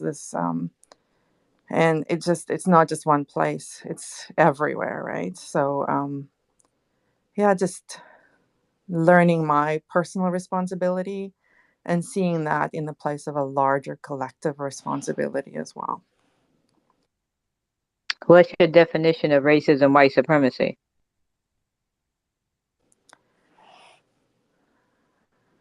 I think different people would define that differently. I think racism is so complex that if we ask different people, what would that mean to them, right? Because it's and I always look to, for me, it is any time that it's the oppression of somebody who is Black, Indigenous, or a person of color. It is that dehumanizing. Anytime we see a hierarchy of worth based on color, skin color, and then the actions and the actions, the laws we create, the systems we create. So it's individual, the way we treat each other, but it's also collective in the systems and the um, kind of the ways of being, the culture we create, right? Can non-white people be racist? Are you asking, are people who are not white, can they be racist? Correct. Non-white. Yes. Um, as a white person, I've seen racism. I've lived in different parts of the world, so I've seen racism in many other places. So yes, I've seen racism of people towards each other, people of color towards each other, right? Um, but I don't believe there's no such thing as reverse racism, right? Towards a person from towards a white person. Mr. Yawu, go ahead with your question. Can I be heard? Yes, but you're a little low. Uh,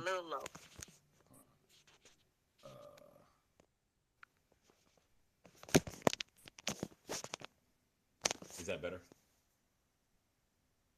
Sounds the same.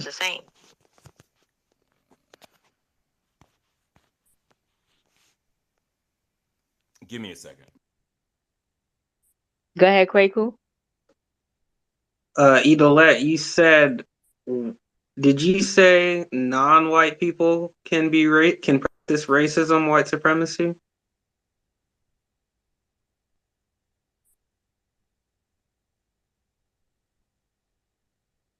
Sorry. So a friend of mine who I lived in Taiwan before, and he wrote a book called Black in Taiwan, and he experienced racism in Taiwan Uh, as a black man living in Taiwan. So I think he would say yes, that is possible. I see. I'm asking you though, in your opinion, can non-white people be racist? Can they practice racism, white supremacy?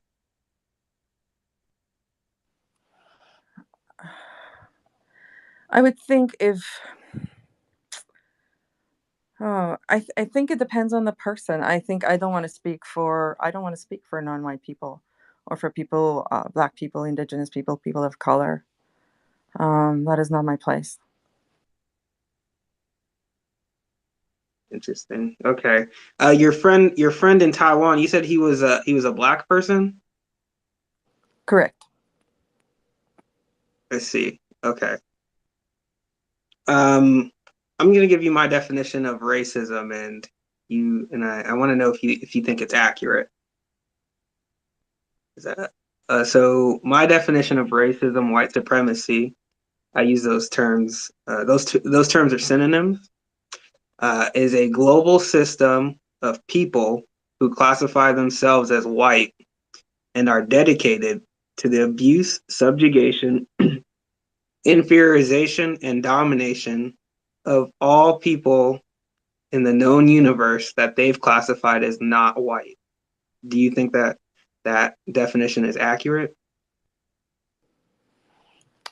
It's not my place to decide whether a definition of racism is right. If that's what you believe that it is, it sounds right to me, right? But that's um I've heard so many different people define it differently, right? Because it's so complex. Um as a white person, I have to steer very carefully here. It's not my place to define it even, I think. So, you wrote a book on about racism, didn't you?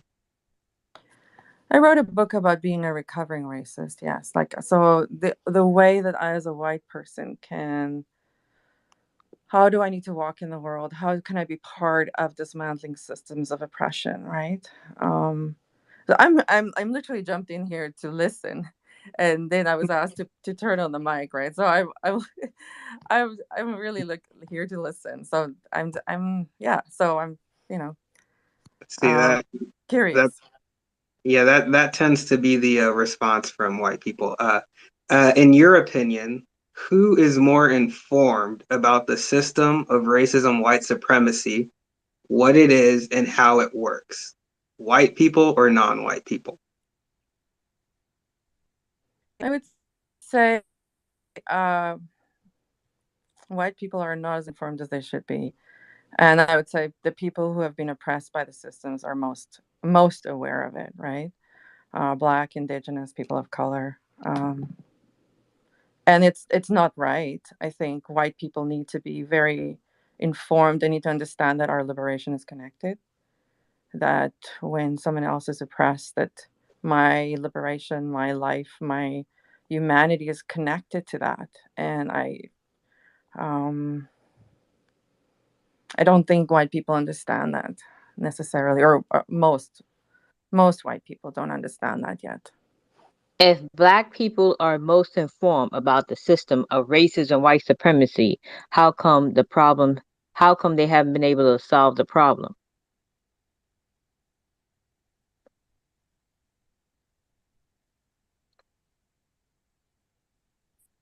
That's a question for you. Idelette. Wow. You're asking me why Black people haven't, or Black, Indigenous, and people of color have not solved the problem of racism yet?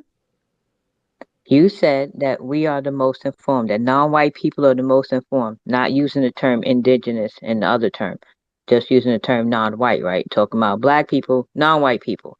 So if we are the most informed, then how come we haven't solved the problem yet? I think unless we do this together and we understand together that we belong to each other and that it's not just a Black person's problem. Racism is something that we all need to work towards ending, right? Dismantling. That's the only way to end it, or to dismantle that. What advice would you have for a non-white person to dismantle the system of racism and white supremacy? What advice would you give us? For you said for non-white people, or for white people? For non-white people. Wow.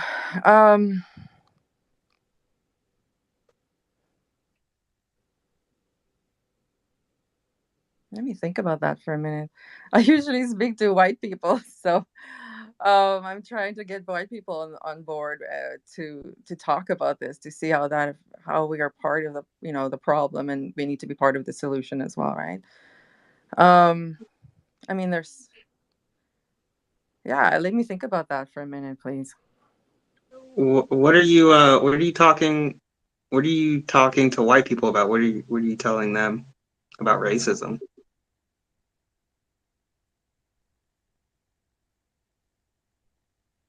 I don't know if you meant literally you're gonna think about that right now, but yeah. Oh, I was literally thinking about that right now. Yeah. What do I talk to white people about this? No, I said what do you talk to white people about regarding racism? You said you talk to white people about racism. What are you saying to them? Okay, so I'm pretty sharing my journey of the last 30 years of trying to undo, unlearn, relearn, listen, of what it means to come out of the story of whiteness, right? And so some of the things I've learned along the way, some of the people, like the lessons, but then also directing people to Black voices, Indigenous voices, voices of color, right? I don't, just to sit with people to undo these things in small conversations, that the things, the stuff that's in our bodies, the stuff that's in the air between us, the ways we can just be in a room, in a space, and if we haven't dealt with the crap that's inside of us, we just do more harm, right? So that's the stuff we talk about, right? Like start with acknowledgement. How do we work through the stuff, the things that we've internalized? How has white supremacy been embedded in our consciousness? What are the lies we've believed? What are the things how we've seen ourselves in the story? Where is our place in the story? How do we repent? How do we become part of restitution? Calling people to restitution and repair, those kinds of things, right? How have you practiced racism, white supremacy?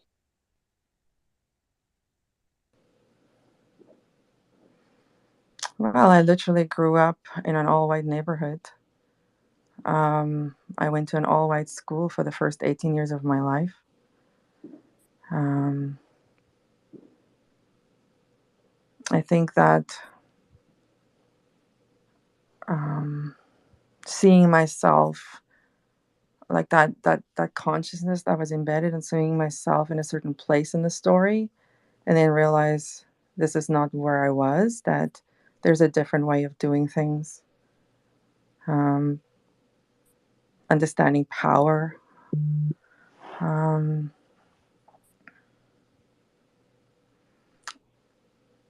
yeah, those are some of the ways.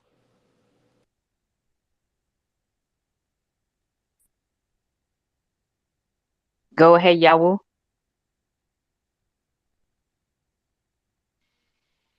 Thank you. Thank you, Idelette, for sharing your time with us this evening. I was trying to ask a couple of questions for clarity's sake. Um, what does growing up on the wrong side of history mean, if you don't mind?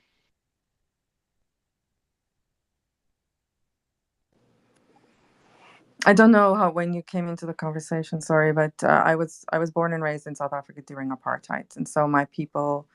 I'm an Afrikaner woman. My people literally created apartheid. Not, just my cultural group, right?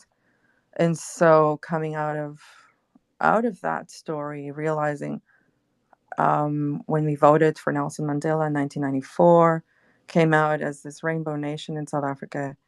And then I was working as a journalist and I realized that I was not seen as like it's kind of like this, the world was celebrating the freedom in South Africa. And I realized, well, I was part of the problem that we had created that was literally called a crime against humanity.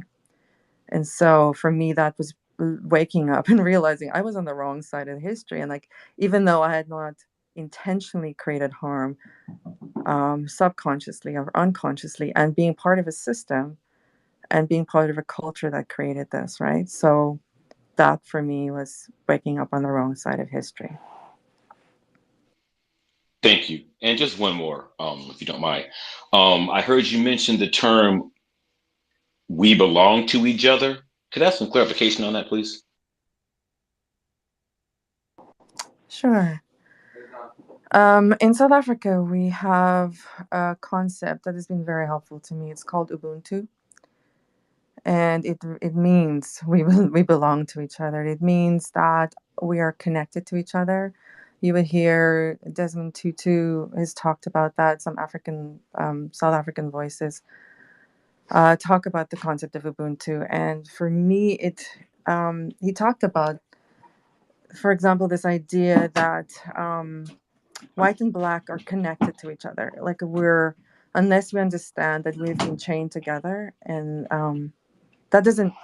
So if a white person, he was sharing this concept in his book, "No Freedom Without Forgiveness," and he was talking about the movie, and I'm sorry I forget the name of the movie right now, but it's an American movie, and it was the black man and the white man were chained together in the ditch, and the white man was trying to get out, and the black man was still in the ditch with the chains. And I'm sorry if this is um, if this is activating anybody when I talk about that.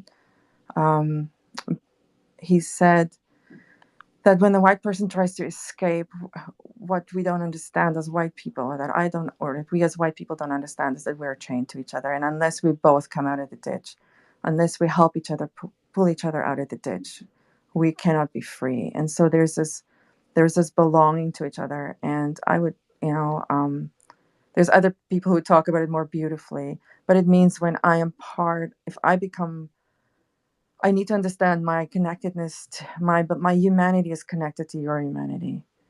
When you are more free, I become more free. When I become more free, you become more free. That there's something that happens when we work for each other's liberation, um, in the collective consciousness, maybe in the air between us, something like that. Yawu, do you have another question?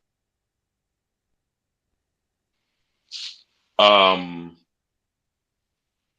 yes, ma'am. I have one more.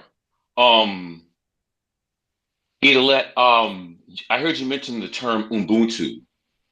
Um, when that term was created, were there white people in Africa to be under that classified under that term of Ubuntu as togetherness? Was that meant to put whites and blacks together when that term was created? Um, I am not the one who said that white people belong. That okay, so no, probably not. The concept of Ubuntu is probably more ancient, 300. I don't know how long. So white people have been in South Africa 400 years, I guess. I don't know how long in the rest of Africa. Um, I I think the only way that we can solve the problem of racism between us is to understand that belonging.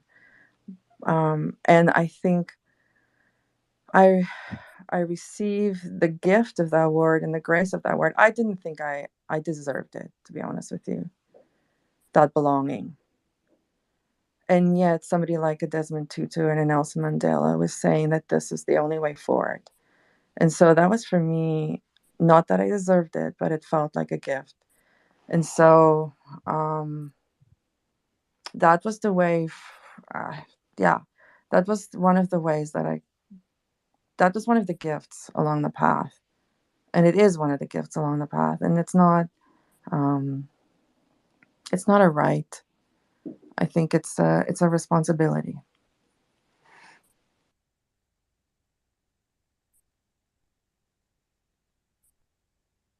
Go ahead, Brandon. Can I be heard? Yes, sir. All right. Idelette, you said that you came in this space to listen. How does listening to non-white people help end racism, white supremacy? What is the constructive value to it? That's my question for Idelette.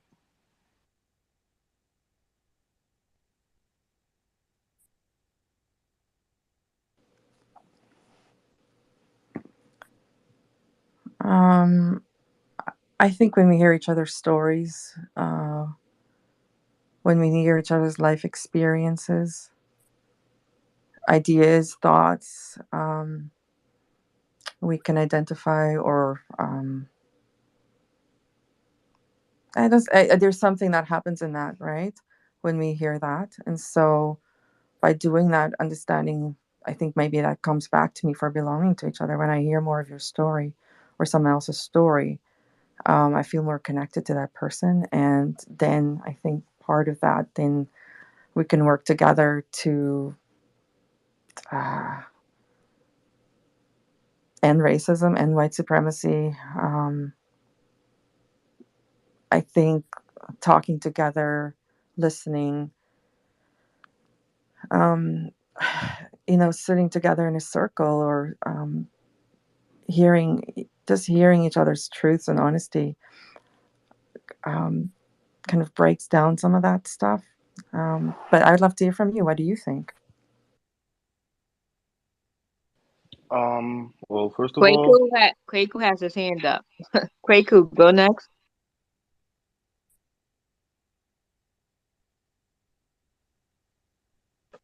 Idelette, are you attempting to eliminate the system of racism, white supremacy?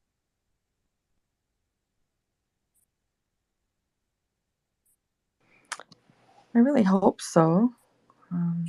But I'm we're one of billions of people in the world, right? That we need to work together. I was I don't know if my question was clear, but I was asking about you and your actions. When I say, I guess I'll ask again, are you attempting to eliminate the system of racism, white supremacy? Yes, I'm hoping to do that, right? In community, in conversation, in working with others, right? Not on my own, but together. Yes, through my actions, I would like, yeah, Absolutely, I am. So you said you're from South Africa, where they established apartheid, which is basically a different version of the system of racism, white supremacy. So how would the non-white people know how to eliminate a system that the people classified as white created? Well, So what I'm hearing you ask is, can the oppressor be part of dismantling the system that the oppressor created? And I that don't, that's right? not what I said. Is that what you're asking, or because Michael, because I'm hearing two things. The one is, sure, I don't think that the things that the oppressor creates, I can't dismantle that on my own. Like I can't. I have to walk in community, but I have a responsibility as an individual to do my part. So that's what I'm hoping to do. would the oppressor be people classified as white or non-white?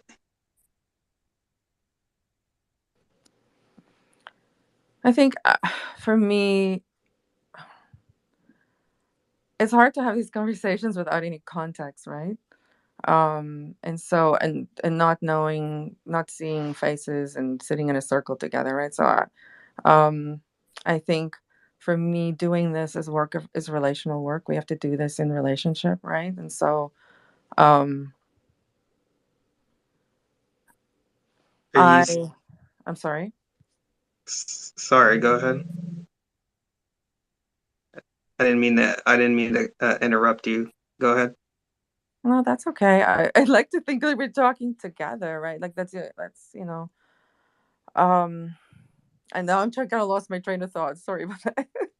I'm trying to think what was it? Yeah. Are you saying you need to see non-white people in order to eliminate the system of racism, white supremacy?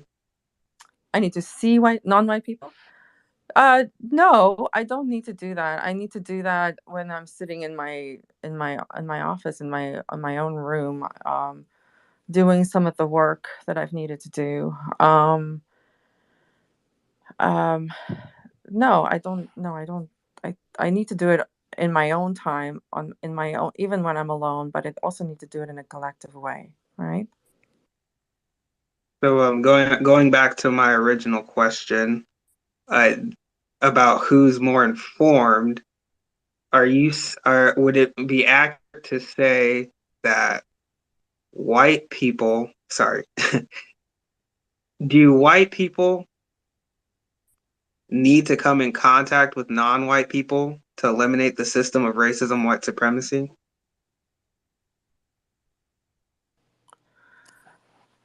My my personal opinion would say yes. I think that's the only way we move forward. Uh, when I sit with friends um, and people I don't know yet, and we sit together and we talk about these things, and but I also know that sometimes that can be very harmful when my people move into those spaces and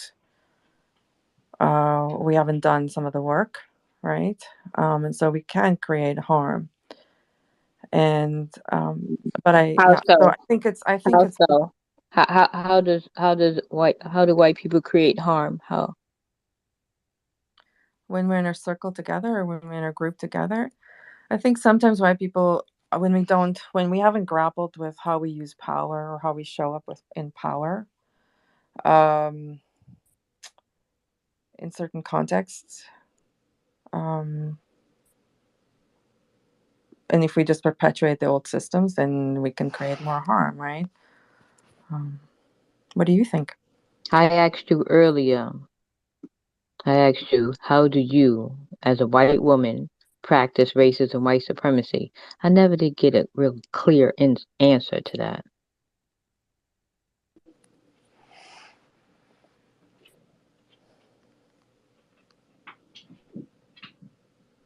You want to answer it now? So I was talking about participating in the systems then, right? And so by participating in the systems, by perpetuating some of that, living in the white neighborhood, going to an all-white school, that was how I was practicing. So today, how am I? I'd like to think that I am practicing anti-racism now.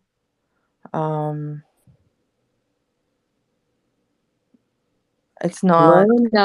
Growing up living in a white neighborhood. That's something that your parents did. I'm talking about you, Idelette. What have you done to practice racism and white supremacy? You use the term harmful, right? So how have you harmed, mistreated non-white people? Okay.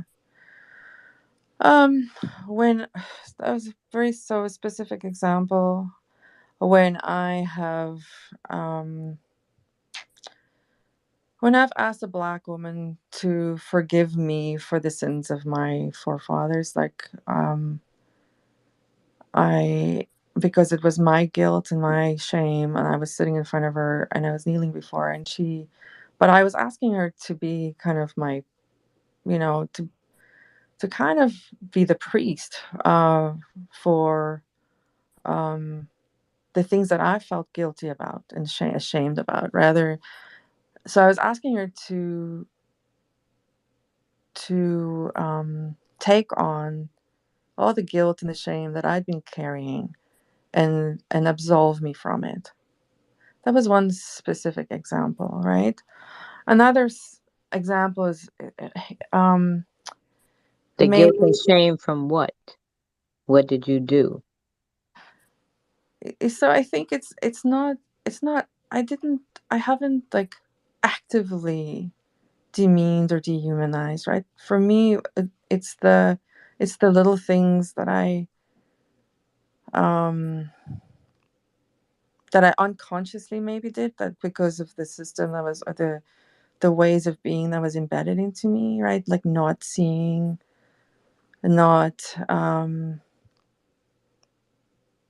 like maybe the hierarchy of worth that was embedded in me as a kid, right? So to undo that, and to like have those paradigms drop out of me, right? Like to have to really actively work. One of the,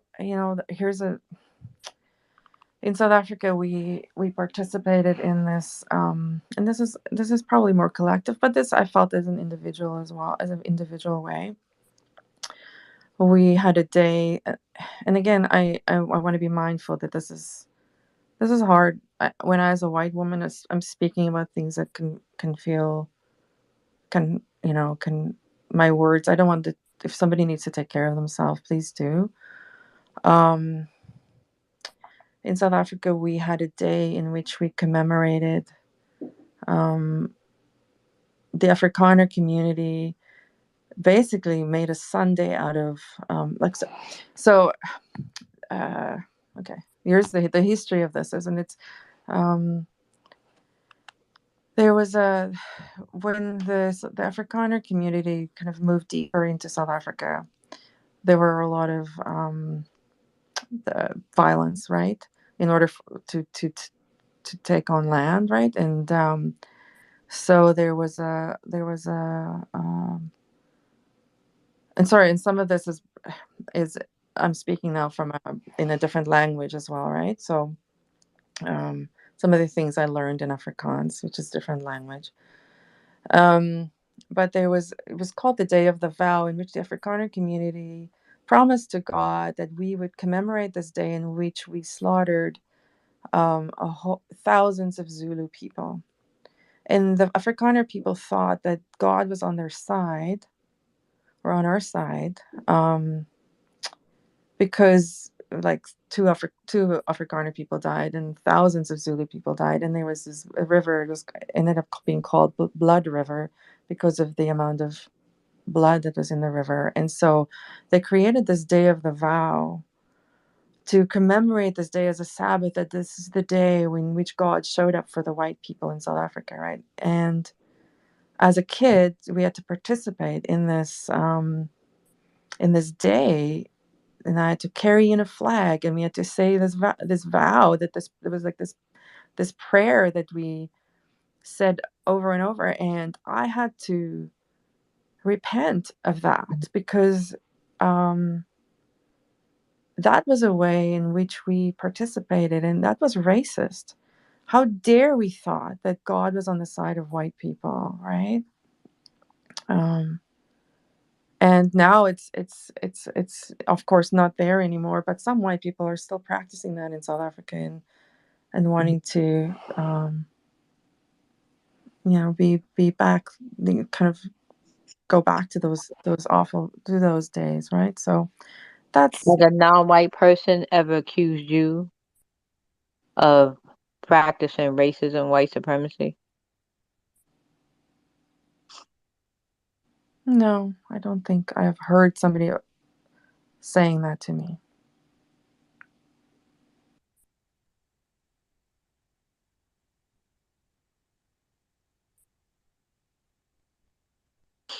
Did you hear any racist jokes while growing up? Yes. And in our, you would say in the backyard barbecue. And I would say from a young age, I would not like, it wasn't overt. It was really, those jokes I would say, no, don't do that. Right. Those kinds of things we'd speak up, but, the racism was very subtle, and it's in the shirk of it's how somebody would shirk their body, or and it's like that stuff that I also need to address and talk to people about, right? No, like my dad, for example, if I would say something, he would move his body in a certain way, and I would know that he would kind of disapprove or something, right? And so that's I felt like that was part of it too, right? It wasn't just the jokes. The jokes were there, but I could speak out. It's almost easy to speak out against a joke because it's there, right? But it's the stuff that was underneath. That was underneath the words, or underneath what that wasn't said in the room, or the people who weren't there, right? Can you share a few racist jokes that you heard in your youth? I'm sorry, I can't do that. So you're withholding valuable information from non-white people. Is that correct? No, I think that's not my intent. My intent is not to harm, and honestly, that's not something I want to repeat. I think a white As a person. non-white person is asking you to share valuable information in the form of a racist joke that you heard in your youth, information that only you are privy to, what is said, this is notice to the room, what is said in front of white people when non-white people are not in the room. Racist jokes, right? So I'm asking her to share information, and she refused, which is fine. Kwaku, go with your question. Yes, Idelette, do white people define what is harmful for non-white people?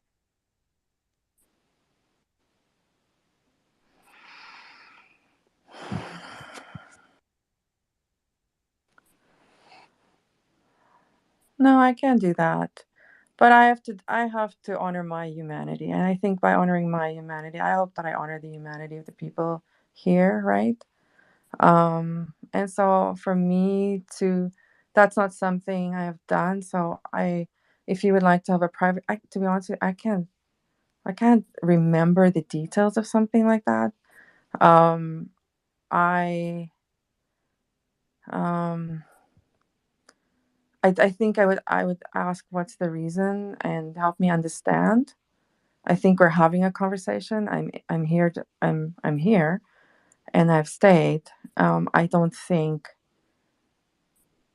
I think sharing something like that to a group of people that I don't know, and I don't know where this information is going. That's not something I feel like that would not that doesn't feel like building a more beautiful world together. Do white people withhold valuable information from non-white people about how the system of racism, white supremacy works? What it is and how it works? Oh, probably. But um, yeah, I guess is that the intent of, so to understand a joke or to hear a joke, would that be helpful?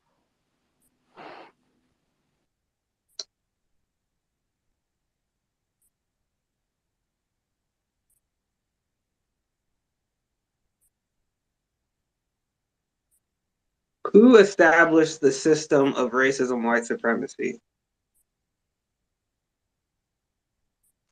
White people or non-white people?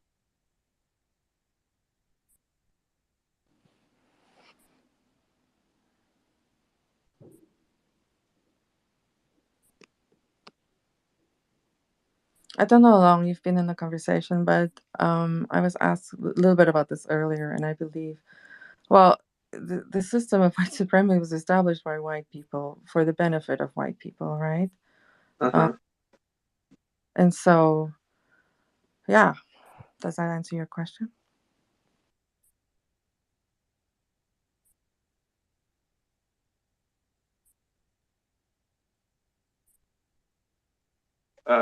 Fault is something wrong, fault. No, go ahead. Okay. Answer the question. Yeah, so thank you for the response, Idelette. So would it be accurate to say that white people are more informed about the system since they established it? They're more informed about what it is and how it works? I know yeah. Mhm. Oh, okay, sure. I mean, I think it depends on who. I think those who established it were very clear about what they were trying to do. So, for example, to give you in my research, I've learned that the leaders in Canada to study the reserve system and how Canada was treating Indigenous people, and they came and literally implementing that in South Africa. And there was a commission that was studying what was called the poor white problem in South Africa, and they studied that and wanted to implement some of that in the U.S. And just as tools to to forward like this supremacist agenda, right? And so the things are so connected. Um, yeah, it's so I think the people who created it were very clear in their intent. But I think as the system, I think the system creates a bit of a fog for white people, I think, or a kind of a non-consciousness or an unconsciousness, right? And so, A fog for white people? The it sounds like you're saying the system of racism, white supremacy is separate from the white people who practice racism. no, no, sorry, I don't mean to say that at all. I believe we're all participating in it until we dismantle it, right? I just think white people have become unconscious to the harm or to the system. So, and I can't speak for every white person either, right? Um, but it's like the system intentionally creates this unconsciousness. Tries to create the separation, right? Where so you can almost so that a white person, like for example, they intentionally created these white neighborhoods so white people in South Africa would not see what apartheid was doing to black people or people of color, right? So that you can live in this state of unconsciousness, of not seeing, and so you think, oh, this is how the world is, and then meanwhile the world is very much not like it was in the white neighborhood, right? Does that make sense when I say that? when I So say it white that way. people. So for clarification, white people by practicing racism created neighborhoods or areas for non-white people to live in, and uh, I guess you are. I don't know that. I guess that's a little bit confusing to me.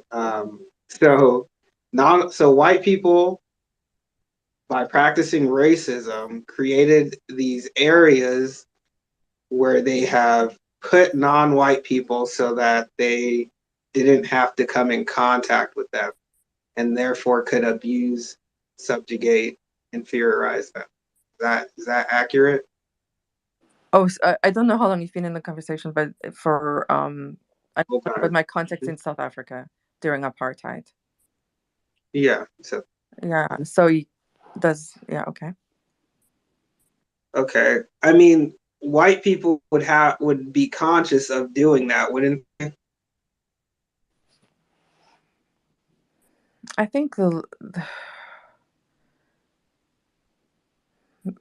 leaders were certainly conscious of that. I would say perhaps my parents were conscious of that. As a kid growing up in that, I was not conscious of that, right? So then there's the generations who kind of grow up in this, I guess, this unconsciousness, right? And so to separate, like, so literally the word apartheid means to separate, right? And so to if so I guess they intentionally separated that one of the intention around that was also so that we could not see what was going on in some of the other neighborhoods, right? Hmm. Mr. Yahoo, please go ahead. Thank you, sir. Idelette, in your experience in South Africa, this is a two-part question. Have you viewed acts of racism against non-white people in South Africa?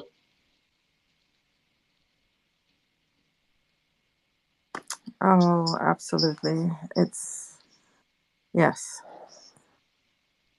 Okay, well then my next question is, well then how can you be oblivious or, in your words, unconscious of what is going on? Can that be explained? Okay, so I think for me as an adult, so I think as a kid I could be unconscious, right?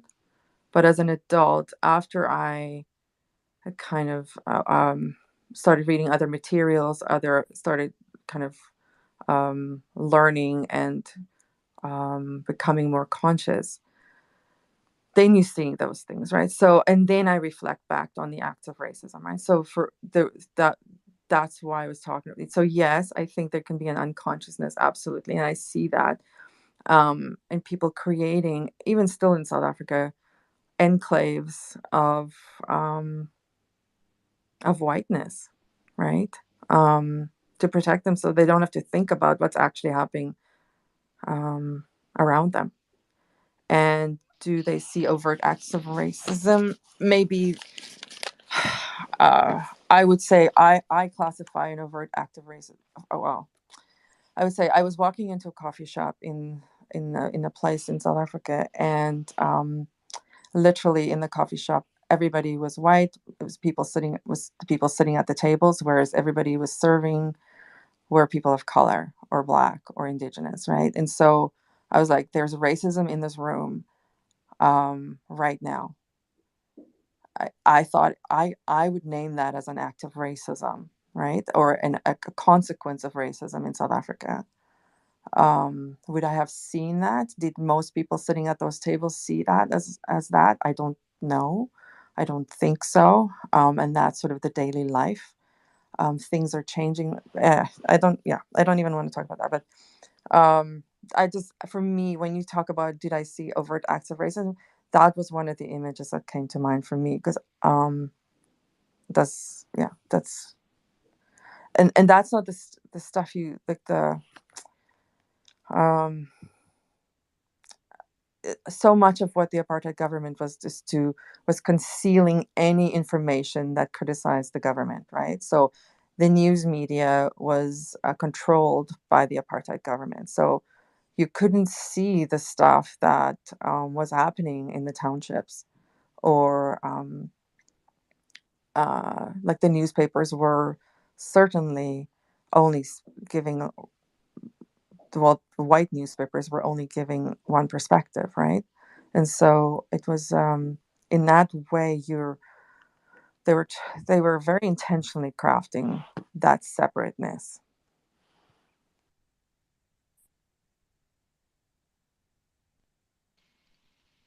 Just, I'm sorry if I may, just one last question, if you don't mind, Saul. Um, do you think that being able, that you lived through it, and then the evidence that shows how whites who now call themselves Afrikaners have treated non-whites in the area, known as South Africa, do you think that it would be a a correct and compensatory act of forgiveness, and what you said about God and this whole thing about getting in a circle and being forgiven? Do you think that forgiveness could be shown if all whites left South Africa? I'm sorry, do you mind repeating the question?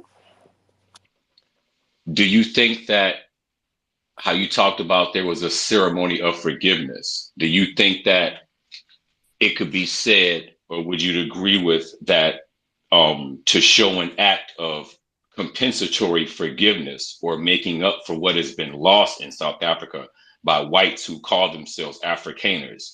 Do you think that it would be just as an act for all whites to leave South Africa? I don't know if it's maybe an act of justice. I don't know. It's interesting when you look at the facts that I talk about the land spitting white people out, like because if you have defiled the land, you don't get to live there. I I don't know if that's true, but I think that's, if you don't act in or live in a way that's towards justice, I think the land spits you out. And so yeah, I think I don't I don't know if that is the solution. Um, I think there are many people in South Africa who are trying to find a different way forward, where they're together. Um, so I don't know how to.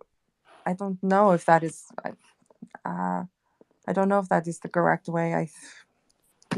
Um, I'm grappling with that.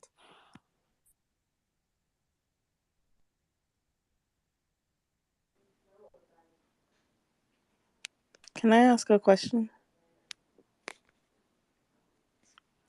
Yes. I noticed that you have a book called Recovering Racist. Can you define what a recovering racist is? Sure. Hi. It's somebody on a journey,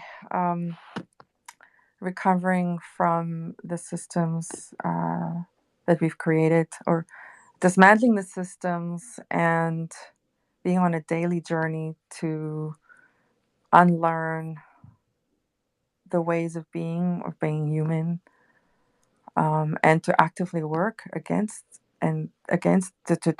those systems, to dismantle it, and hopefully to create a different world, or be part of creating a different world.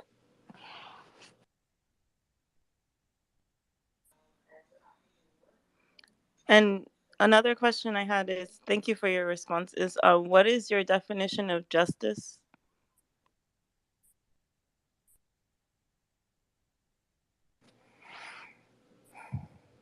That's a great question. I think when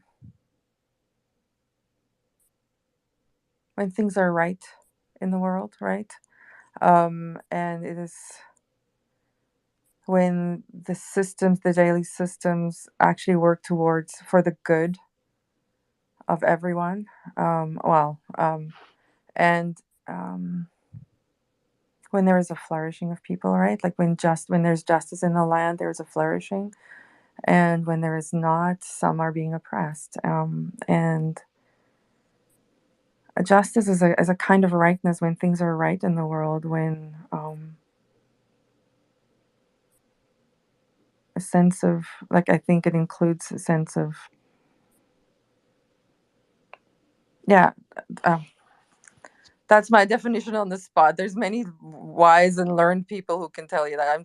This is on the spot, right?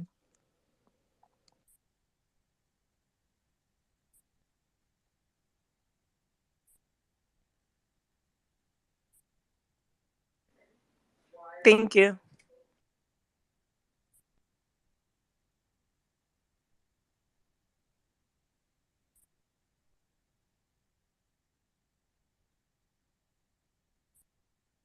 Idelette, what can you, because you talked about, coming to listen to non-white people.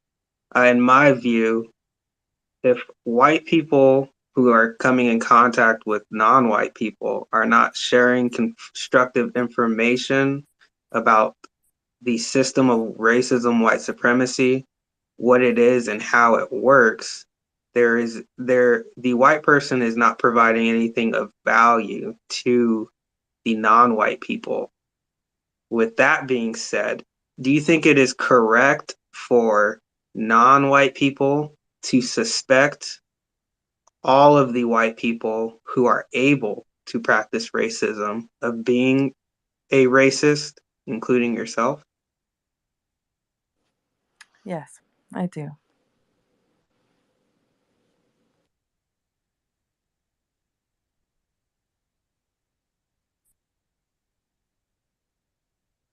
You go ahead, Monsoon. Pretty much. I need to get my question ready, so give me like 2 minutes. No problem. Idelette, do you think your work, the work that you do, it sounds like would you say you talk more to white people or non-white people, or kind of, or both? I I talk. I try and talk more to white people, to kind of, that we would have this side conversation. But the reality is, I get to talk and be with in circles together where we are. So then there's collective work that happens, right? Um, so, but I think if I'm leading the conversation, it I do the work with white people, right? Mhm. Do the non-white people you come in contact with, do they suspect you of being a racist? I'm the book is literally called Recovering Racist, right? So for me, part of the journey was to acknowledge that and to see how that was embedded in me. And so in fact, my friend said, one of my friends that I've worked with, that I walk with, said to me, I actually feel more comfortable when somebody is saying to me that she's a recovering racist, Hmm. um, because it means that, yeah. So there's something about that, understanding. I don't know. I'm hoping there's a humility in that, and then, an understanding that this is a journey, that this is an ongoing. This is my life's work. This is part of what I need to do with my life, right? Um, Especially coming out of the story that I that I have that I was born into. So then, non-white people tend, because you call yourself a recovering racist, tend to drop their guard around you. Is that accurate to say? I wouldn't know that. I Uh-huh. think I think that can only come with time, right? With relationship, with as we spend time together, right? And that doesn't mean I'm not going to make mistakes, right? Or um, so yeah, I think that just comes with time, and when you over time can earn trust, right? That we're in this together. Yes. So, what? in your opinion, what should non-white people do to stop white people from practicing racism, white supremacy? I think we each just have to do our part of so whether it's I I think it's something that this generation of people that we have to deal with, that we have to dismantle. This is the call of this time, right? And so every person has to do their part, whether it's being called to activism or whether it's to tell your story, to write, whether it's to um like all the different ways in which this needs to happen, right? Because it has to happen over all the spheres of society, right? So I think there's not one way, but there's many ways. And I think it depends on where you are, where your strengths and your gifts and your and those will be most can can be most beautifully used, right? Two more questions and I'll pass it on to Monsoon. Thank you for your responses, Idelette. So, what evidence do you have that suggests white people as a group are going to stop practicing racism, white supremacy? Oh man, there's not a lot of evidence yet, right? Hmm. Uh, I wish I could say something different, but um, no, we got a lot of work to do. I'm sorry to say that. So then, would it be accurate to say that the white people who are making contact with non-white people, that they are attempting to make non-white people comfortable with the system of racism, white supremacy? Hell no, I hope not. I don't think anybody has, should be comfortable with the system of racism or white supremacy. Done with that, right? Like we gotta we gotta get it down, right? Like just do something different, find a different way forward. So I don't want anybody to feel comfortable with these systems, right? What do you think?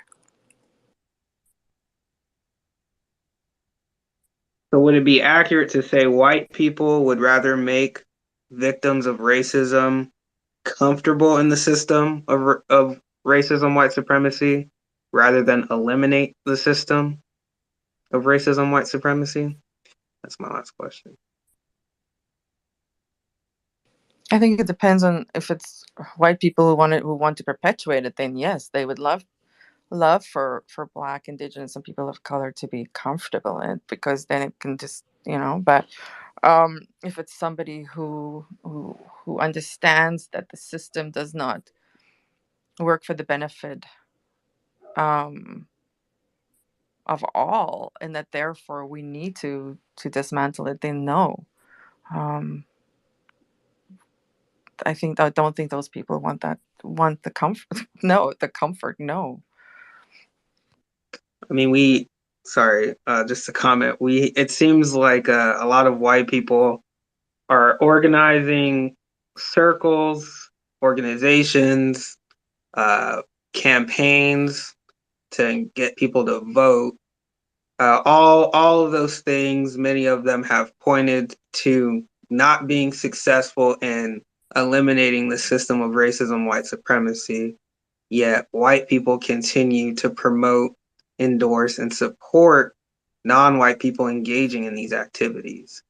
So my question again, are white people attempting to make non-white people more comfortable in the system of racism, white supremacy, rather than eliminate the system of racism, white supremacy? Are you asking in the American political context right now?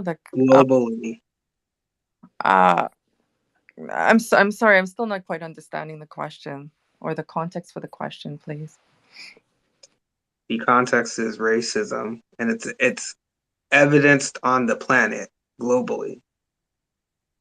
Are white people attempting to make non-white people more comfortable in the system, rather than eliminate the system of racism, white supremacy?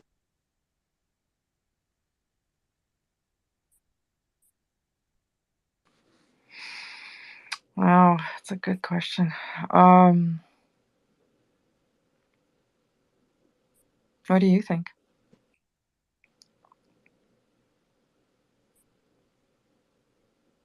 I'm a victim of racism. My response doesn't hold much weight. Monsoon, you can go ahead. Thank you, sir. Okay, so this is all pretty much my question is going to be based around your book. So, based on the title is Recovering Racist, but in the subtext it says dismantling white supremacy and reclaiming our humanity. Now, you've been saying humanity a lot since I've been in this room. What is your definition of humanity?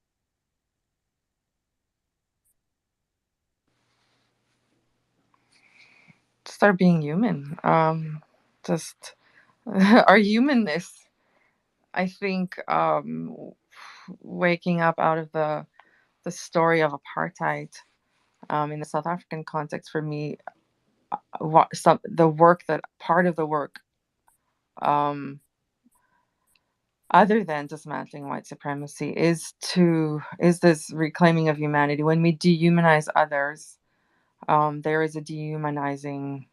Not in this, obviously not in like there's it is minuscule compared to the dehumanizing that happens through the system, right? So like in context, right? Like so but there is an element um of that of reclaiming that, right?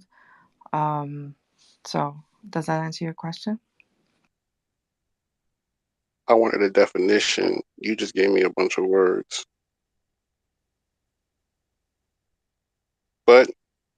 But if that's your answer, no problem. Next question.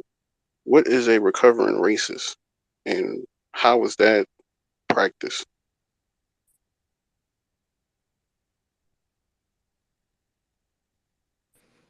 Sorry, we were talking about that earlier in the conversation.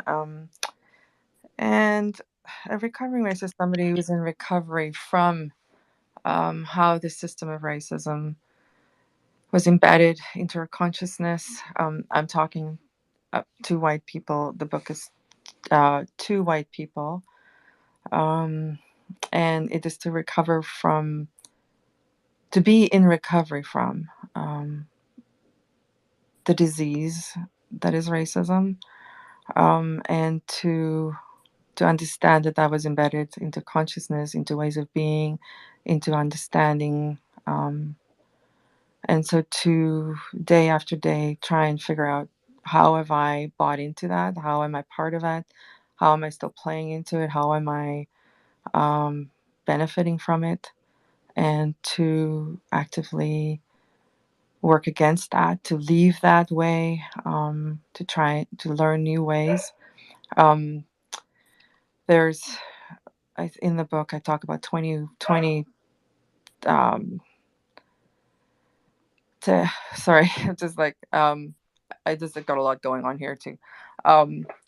There's this the 20 ways of stations of liberation. And out of context, the word liberation can sound different. I know that. So I'm conscious of that too. But it's because of the book is to white people, and it's in the process of reclaiming humanity, right? And understanding that we're connected to each other. So it's a lot of things like leaving the old systems, seeing the old systems, naming it, acknowledging them, repenting from that, learning that we belong to each other, practicing restitution, repair, and those are just a few of the things along the way. Are you religious? I am spiritual, yes. Go ahead, 05. I beg your pardon? I'm sorry, I didn't hear that the question. No, not a question. I'm saying 05. Go ahead. Greetings, Idelette. So your book is to help white people to dismantle the system of white supremacy.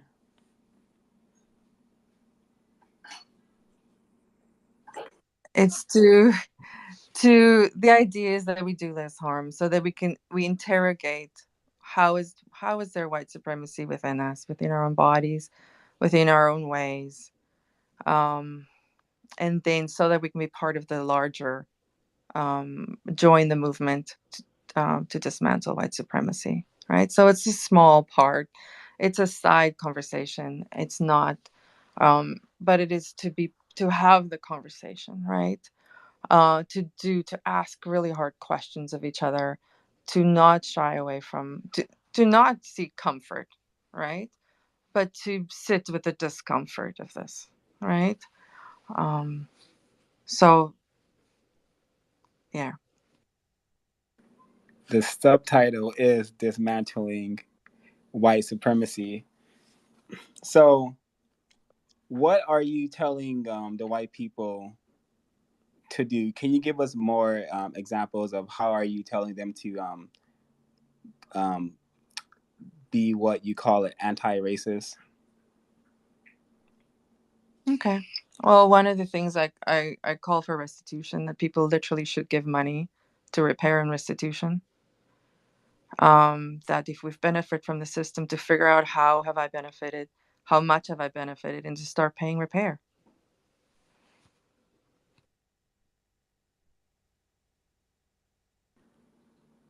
That's the one. That's the only thing you're going to share in regard to that question. No, I mean, that's one thing. So I think that's one way.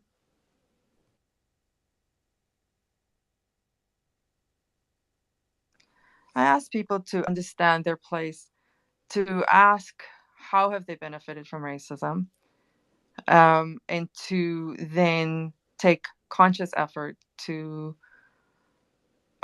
in that place, in their family, in their own families, to see, um, what do they need to do, what is their story, what do they how has their family benefited from racism, and what do they need to do, right? um, how has racism intersected in their family, how's their family been a part of that, and to then actively work, against that, and to, like, I think the idea is that you understand there's unique ways.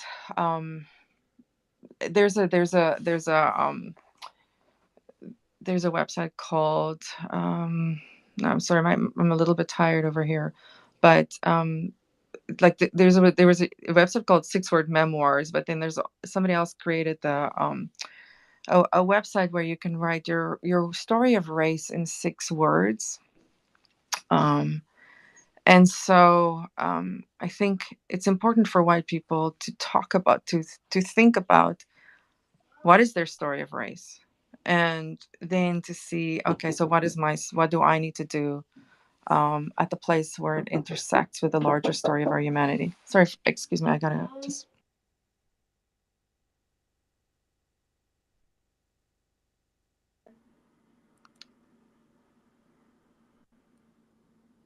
Idelette, are you still there? I'm here. Sorry, I just have a few things going on over here. It's okay. I'll ask my next question. Thank you. The black female that you admitted to practice racism against by having her do that ritual for you. How did you compensate her for that after you realized that you, well, did you compensate her for that when you practiced racism against her? I haven't compensated her personally. No, I have, but I did ask 3 people. Um, I haven't had relationship with her, um, personally, and I that's something that I need to do. That's in my journey. She's in South Africa. I have, and I thank you for that question. I appreciate that. So that's bringing that to my consciousness. I have walked with 3 other friends in South Africa to ask them how they would want me to be part of repair. And so we made a decision about where the money for the book would go, right? Um, and so that was, I felt like that needed to be in community, right? Like that we needed to do that together. That I even to get the money from the book felt like something um, that I wanted to talk. I wanted to do that in community. That we would decide that together, right? And so together we decided on 3 specific places in South Africa that we were going to give that towards. But I appreciate the question, and so I will definitely work on that.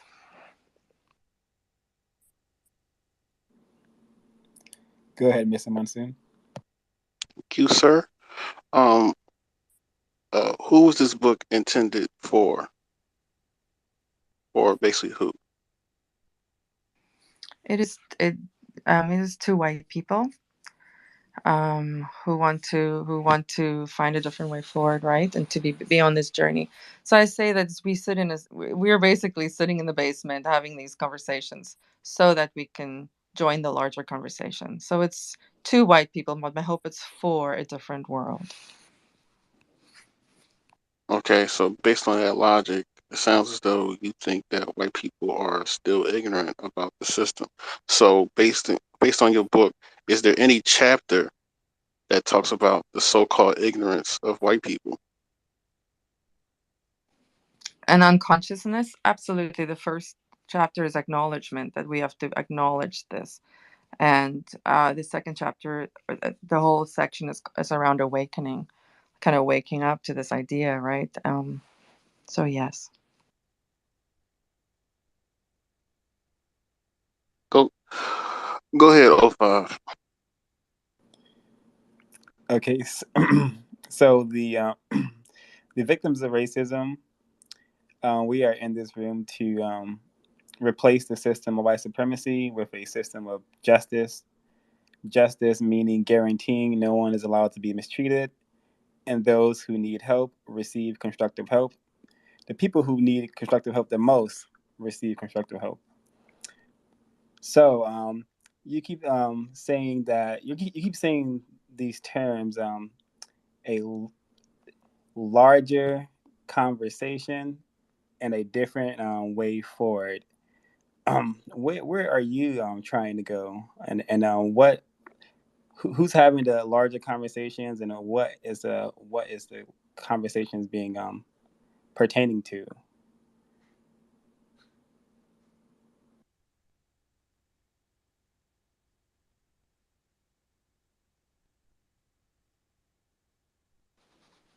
Sorry, I'm just oy.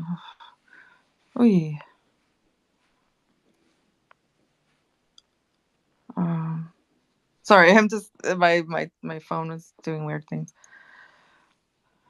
Can you hear me? Sorry. Yes, ma'am. Oh, sorry about that. Well, the larger conversation is a conversation of anti-racism, right? And it's this, and I would say all the Black, Indigenous, and voices of color who are having the conversations. There's white people joining and joining in the conversation, but I don't yeah, I mean, I jumped in here to learn and I and to listen, right? But if what I'm hearing from people is that um you would like to hear white people speak, so I'd like to hear, what would you like me to hear today? Is there something that you'd like me to hear? Well, ma'am, I'm not. Um, Nah, nope, no way. We're having a conversation. Are we not? I feel like yeah, I mean, it's a conversation, but I would like to hear more from other people too, right? well, ma'am, you wrote a book, so no one in here has written a book. So we are trying to learn. We're victims of racism. So if you are truly a recovering racist, it is your job to help us. It's your duty.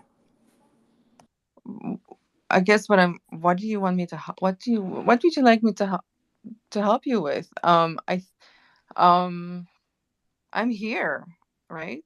I'm happy to share, but I think when one person's sharing, I think we need to talk together. I want to hear your thoughts, your opinions, right?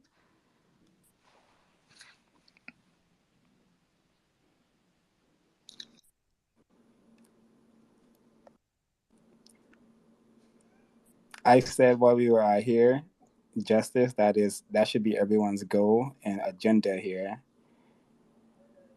Monsoon? Thank you, sir. So based on your book, are you interviewing white people in this book? No, I shared some of my story, of and kind of the lessons along the way of like around 30 years of coming out of the story of racism in South Africa and seeing it everywhere in the world, and um, just inviting people on the journey that we need to continue walking this out.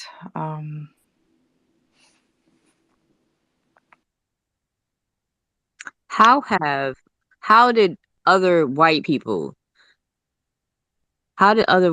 deal with subjugation by their predecessors, by other white people?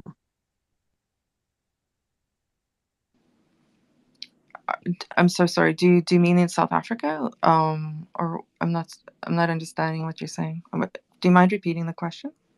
How have other white people, how have they dealt with subjugation from other white people?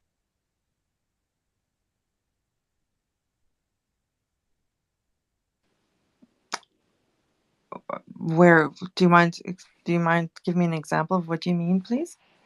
From your knowledge, from growing up, from history, whatever you've learned in the past or present, or whatever, how have white people dealt with subjugation from other white people? Usually it becomes if you look at the Holocaust, for example, uh, what happens is it becomes a traumatized consciousness of a nation, and then it becomes you you turn that on others. Um, that's kind of what people do when you yeah. I am terribly sorry, but I'm gonna have to leave this conversation. I have to feed children over here, and Do you agree to come back and talk with us again? well, when do you have this conversation? I literally just jumped on Twitter, and then it was like, whoa, and this came up because it's one of the areas that I follow. So please tell me more. I'd love to hear. When do Would you, you would you be willing to come back and talk with us again? if you'd want me to, I'd love Of to. course, of course. Okay, Most okay, definitely. okay. Yes, thank you for your time. Appreciate Yeah, it. enjoyed the conversation. Very Okay, thank informative. you. Thank Well, Very thank you. Thank you informative. for participating. Well, thank you for having me. Like, thank you for the questions, and just thank you for being here. Thank you. Thank Okay. you. Good Bye. night. Bye.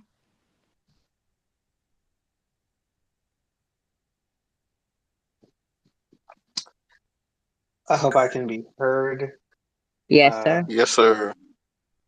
she is definitely a refined racist suspect that needs to be studied. Those responses, uh, very refined, very informative.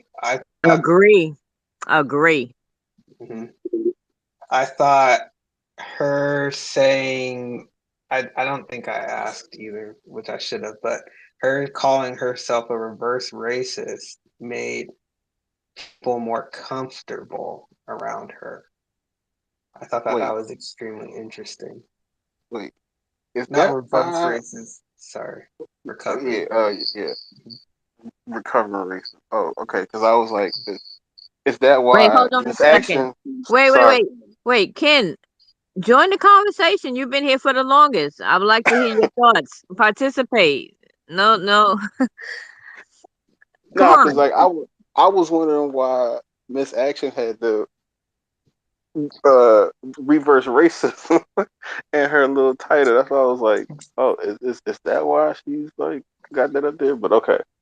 Um, yeah, I think your question, Salt, was, has she seen other white people be corrected by another white person for, not practicing racism or something like that, right?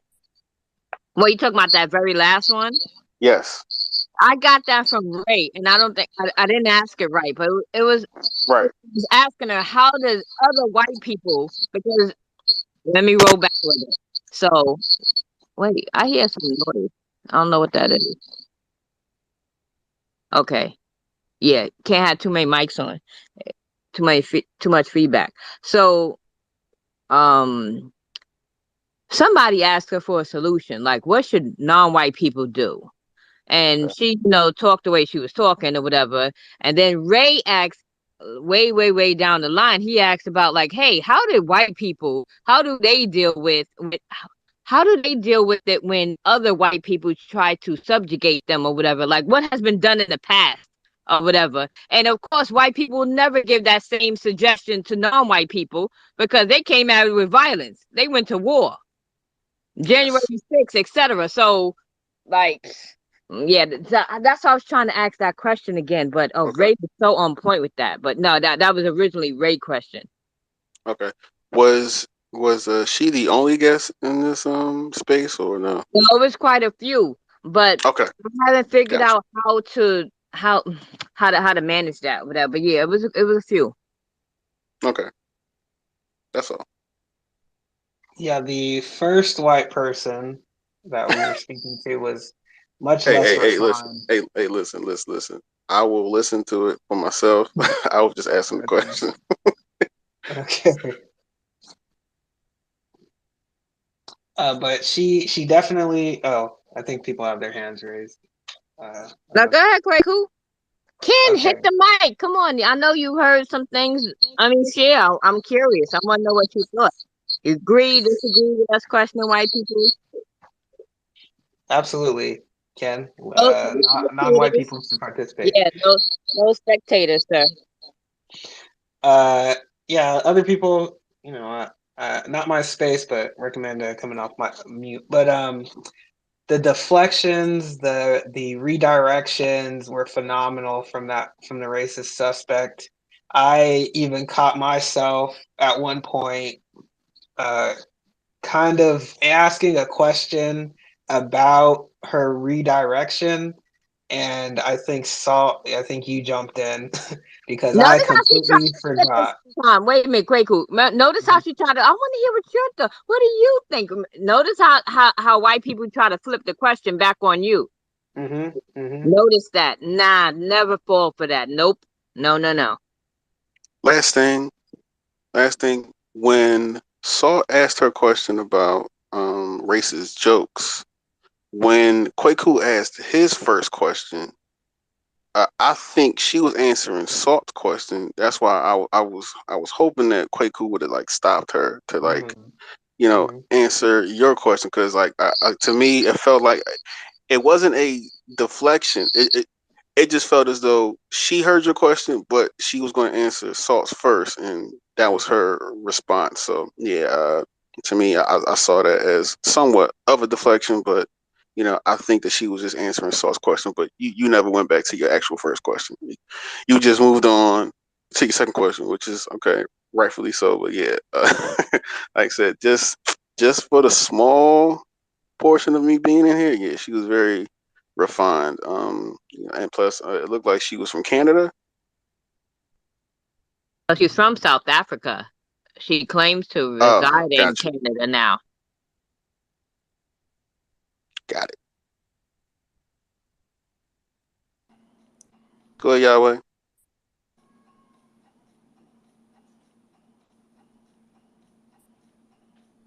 Yahweh 05, let's go. Can I be heard? Yes, sir. Hello? Just compensatory request, please. It's Yahweh or Yahweh for the long U. Please do not call me Yahweh. I despise that deity. That's the I'm downfall of sorry. black people. I'm I just saying. apologize. I'm just saying. This is just us talking right now. I'm just saying. For compensatory request for the platform of Twitter or any, Got it. it's Yahweh. It's like YAO. Like that's, I actually really like Mr. Thursday. That's even more ambiguous. But I really like that. But I'm sorry. Sidebar. Very constructive participation. Thank you for this space. I think it's one of the best that has been hosted on this space for review. Needs to be broken down minute by minute, response by response. The different guests that were here, suspected racists. It's we can see the levels of refinement, the different tactics. It's good that it was 2 white women.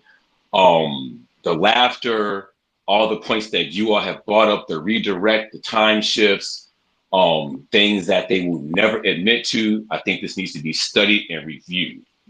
I'll mute out. Thank you all for the space. She never answered my question about how does she practice. She said she grew up in a white neighborhood and she went to a white school for 18 years. Like, what? How is If that? we apply all the things that we have learned, ISIS papers, race Cold War, and apply them, to what we hear, then we can, obviously we understand what we're listening to, but then it can be marked and calculated for further review, So, I mean, the questions here, these questions, thank you all. I've learned a lot about questioning, like just from, 'cause I was all the way at my attempted mother's house listening, made it all the way back home. Thank you all. This was a long one too. Thank you. The Okay. questions were very, very constructive. I appreciate the different styles, the different scientific methodologies that are used as language that was, I'm a, displayed. No I time don't to know. celebrate, but thank you all. Wait, I don't know if y'all want to go and come back in, but I want to show